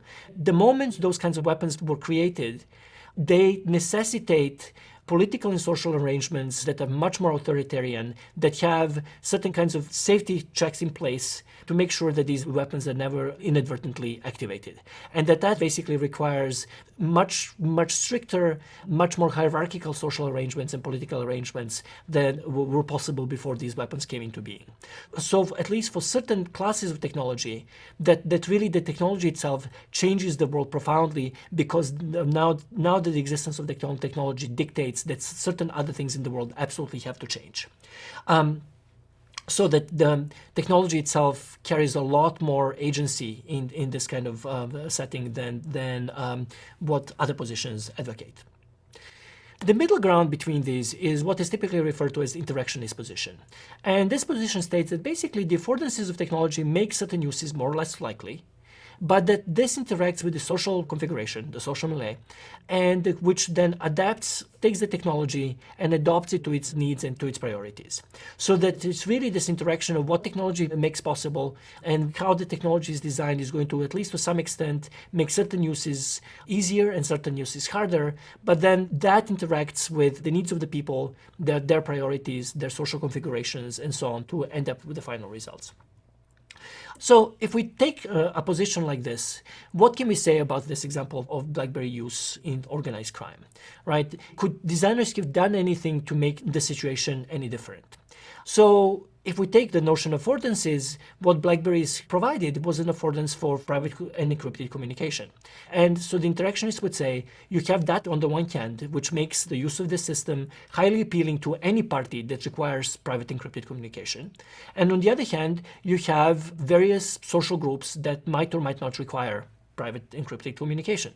So ordinary people typically at the time did not. So the adoptions of BlackBerry among the lower level, unless they just needed to send a lot of email, so where the keyboard was really attractive. But organized crime, trying to stay under the radar of law enforcement, so they flocked to the technology in much larger numbers.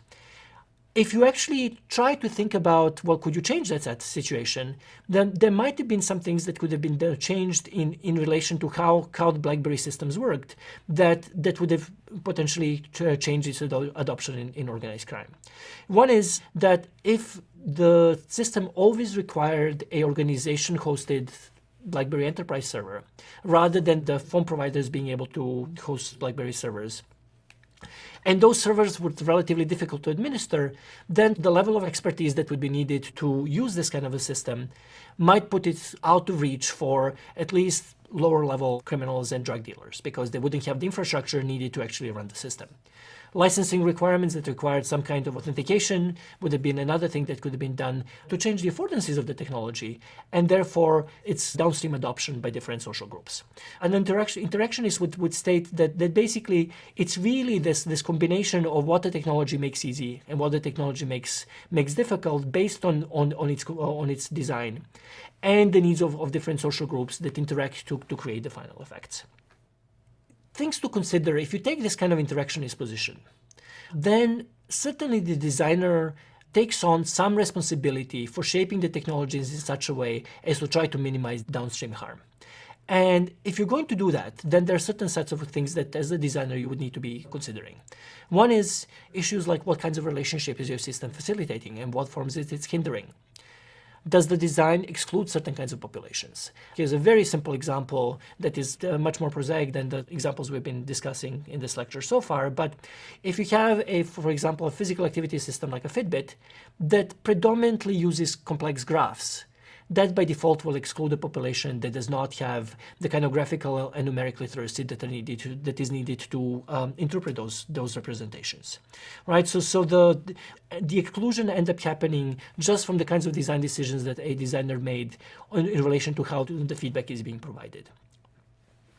Other things that can play into this is also the notion of value and cost and how the value and cost is distributed. So who benefits from the system and who is bearing most of the cost? Another simple example around this has to do with what are typically called as patient-reported outcome systems. And these are systems that are used in healthcare settings to collect information about patients' health when they're outside of the clinic. And traditionally, a lot of these systems have been designed in such a way where they're really basically long questionnaires that patients are being asked to complete, and then those answers are being transmitted to the health care system where the clinicians can review them and use them in clinical encounters. With systems like this, most of the cost of using the patient-reported outcomes falls on the patient because they're the ones who are having to put in all the work in completing these instruments.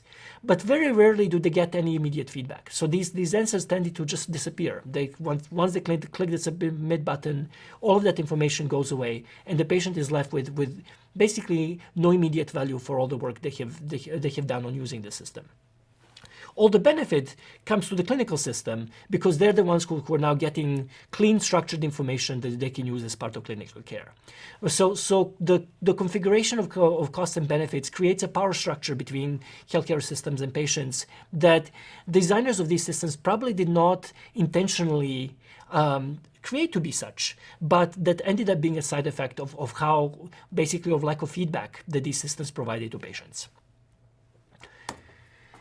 If you're going to be trying to really try to think of the downstream effects in a systematic way, there are in fact tools that can help with this kind of reflective process of design. One of them is the notion of cultural probes, which is a set of tools developed by Bill Gaver and his students in the UK that has to do with basically introducing certain kinds of technologies in the social milieu to just see how people respond. And these kinds of probes often are designed in a way to very much emphasize certain kinds of effects. Maybe erosion of privacy being an effect that the probe really amplifies to see how people respond to these things and to try to better understand their reactions. Another kind of tools is a set of scenario-based design extensions called envisioning scenarios that were developed by Batya Friedman and Elisa Nathan at University of Washington, which tries to take the notion of scenario-based design that was presented in UX 505 and extend it to try to encapsulate the future possible side effects of a technology if that technology were to be widely distributed in a society. So the envisioning scenarios explicitly ask the designer to think about what the world would look like if the technology that they're designing were to be widely spread. It was widely successful and it was everywhere. What kind of world would result from that? Are there some things that we can deduce from that kind of scenario, from trying to think through what really broad penetration of a particular technology would do to the world, to then use those envisioned effects as a way to check our current design decisions to make sure that the effects are at least the negative effects are minimized and that the desired effects are maximized. So we sort of explicitly think about the future and think about the penetration of the technology to change the current design decisions that the designer is having to make. Value analysis for different stakeholders. So this is the example that I was just mentioning about patient-reported outcomes, really trying to be thoughtful about where the value is for the number of different stakeholders who might be interacting with the system and who is bearing most of the cost of those systems. And then finally, their checklist for trying to make explicit what the assumptions are that go into the design process so that designers can be more reflective about what presuppositions, what beliefs they're bringing to the design problem, and are those beliefs actually things that need to be changed, and the design problem itself needs to be reframed in order to avoid negative effects down the line. So again, this is heavy stuff. I mean, we basically are saying that even when people who are working on relatively simple systems bear responsibility for what kind of effects those systems are going to have on the world, at least to some extent. But given how much technology changes the world, and given how much it's become permeated in everything we do, I don't think we as designers can completely bypass the notion that the sense that we do have that responsibility. So just to summarize, technology can affect the world far beyond what designers initially envision and what they initially intend. Not all effects can be predicted in advance. There's no question about that. But some of them can. And if the designers are thoughtful and explicitly try to envision and predict future effects of their technologies, they can potentially design to make their systems in a way that can minimize future harm. And if the designers themselves are not going to be working on this, who will? Thank you for watching, and I'll see you next time.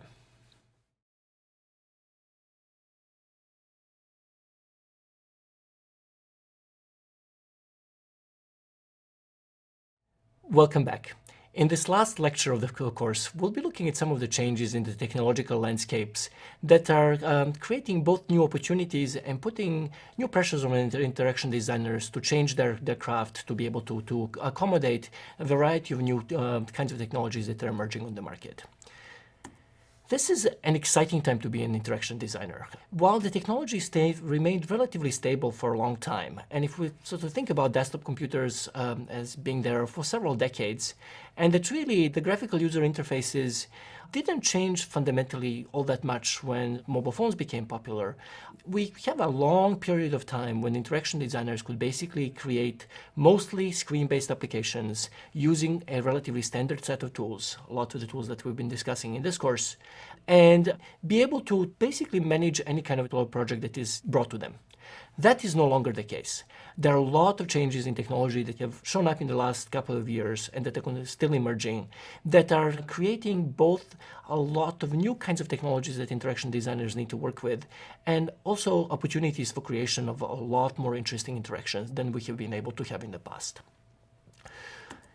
Probably the smallest change in all of this is the fact that now we have screens everywhere. Screens on our wrists, screens in our cars, screens on our fridges, screens embedded in our walls.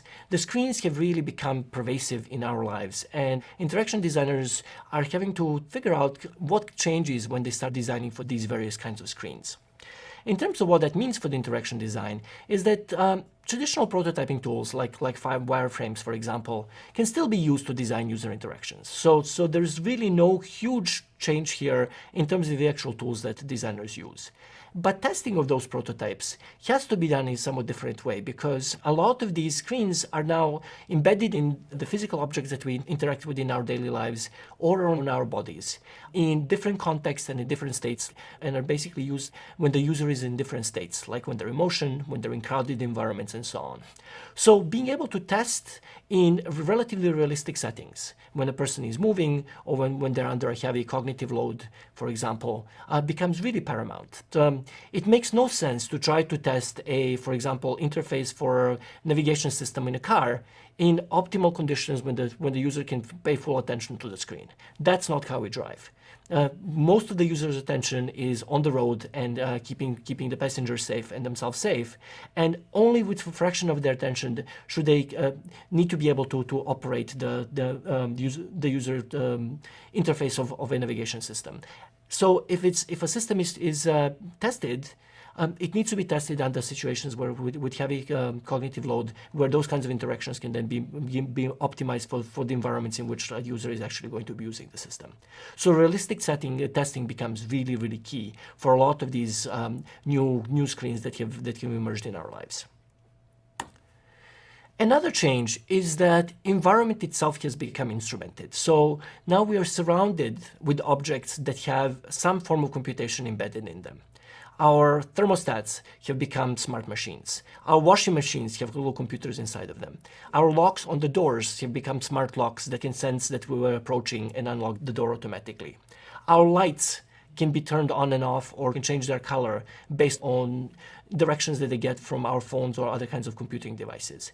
So our environment has become basically permeated with computing systems. And interaction designers need to be able to design interactions for all of these kinds of systems. What this needs is that prototyping tool for for screen-based systems become of really limited value. Right? Wireframes really don't do you any good to figure out how a smart lock is supposed to be functioning. So a lot of the lo-fi prototyping methods that designers now need to use have to really account for physicality. They have to account for both the physical nature of the objects in which users are interacting, as well as the physical environment in which those interactions take place. So things like storyboards, Wizard of Oz prototyping, both lo-fi prototyping methods that become a lot more useful to design for Internet of Things and these instrumented environments.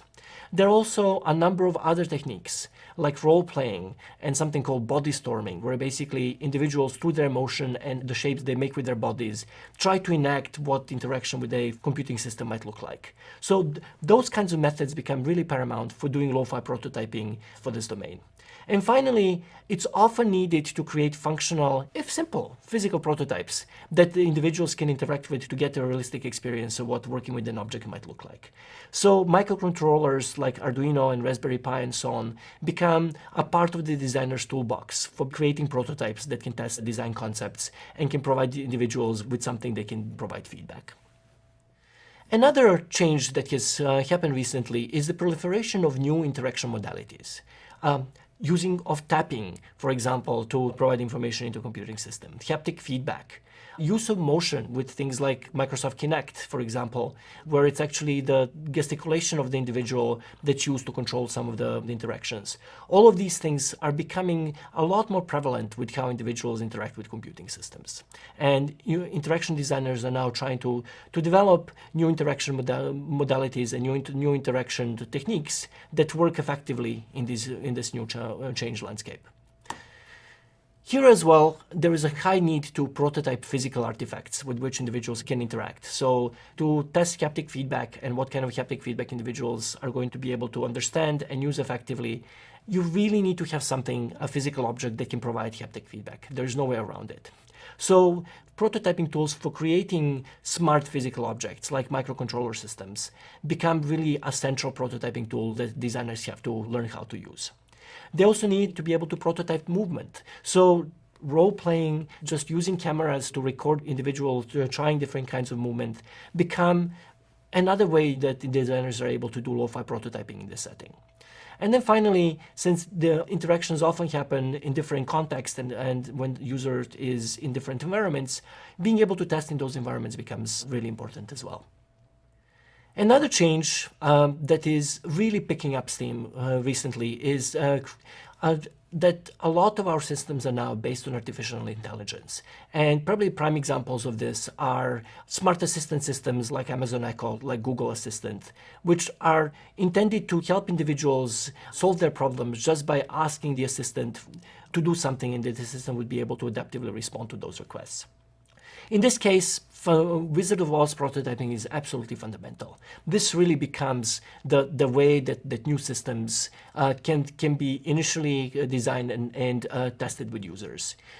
Designing effective technology that can do artificial intelligence is a tremendous amount of implementation work. So designers have to rely on Wizard of Oz prototyping to be able to test their ideas before that kind of implementation begins. It also requires of designers that they have a deeper understanding of the actual underlying technology and what is technologically possible in order to come up with prototypes that are realistic and that are feasible from the technological perspective.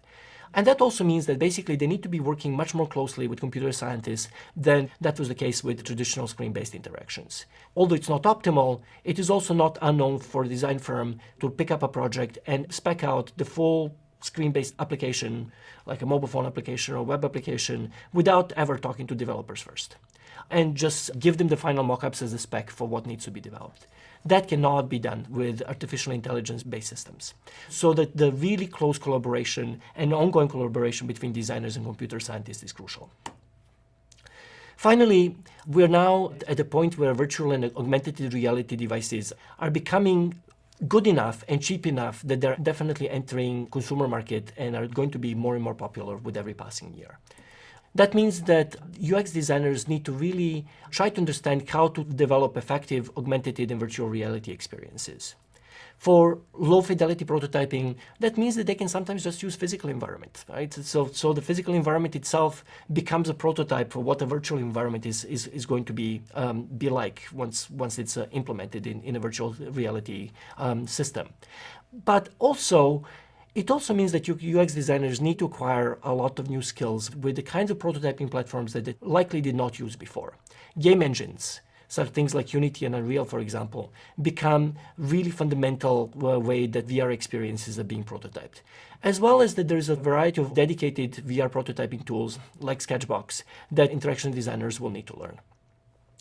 What makes this tricky, at least at this point in time, is that both the tools themselves for doing prototyping and design in VR and AR environments, as well as the best practices for what kind of interactions are effective in those environments, are evolving really, really quickly. So designers who want to work in this field have to be comfortable with change. They have to be adventurous, willing to pick up new tools, and willing to change their practice and change what kind of experiences they're creating with every passing year.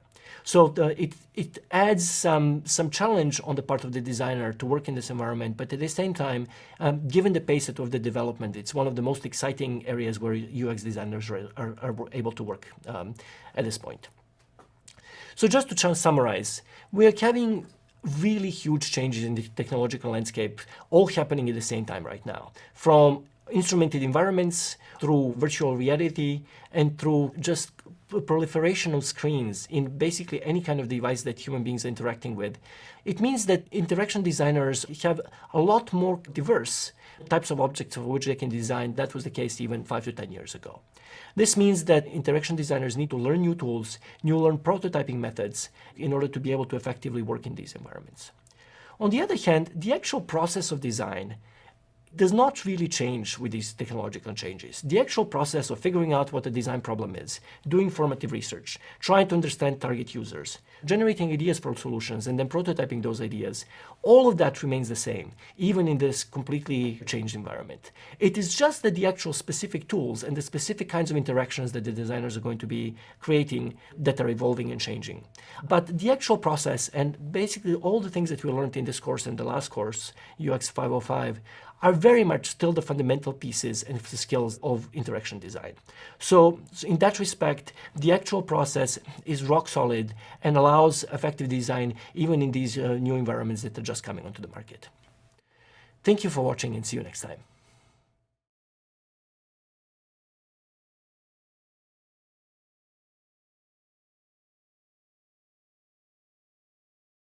In this course, we've covered a lot of ground.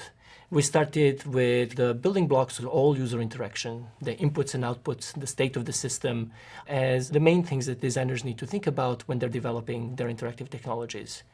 Then we spent a fair bit of time talking about different kinds of prototyping, wireframes, paper prototypes. We talked about why prototyping is such a fundamental design activity, why designers need to be focusing initially on creation of quick and cheap prototypes that we are calling low fidelity prototypes to test their design concepts and how they can test them effectively. And then we talked about how to add more realism to prototypes through high fidelity prototyping and through techniques like Wizard of Oz prototyping. Finally, we discussed some of the concepts that guide interaction design, things like affordances and mental models. And then we covered a lot of the changes that are emerging in the technological environment that are changing what interaction designers do and what kind of devices and systems they need to interact. In spite of all of that, we have only scratched the surface. There is a lot more to learn, both in terms of techniques and certainly experience when you immerse yourself in the practice of interaction design. You have embarked on a really exciting and interesting career, and there can be no better time to do it than right now, when so many exciting changes in the technological world are happening.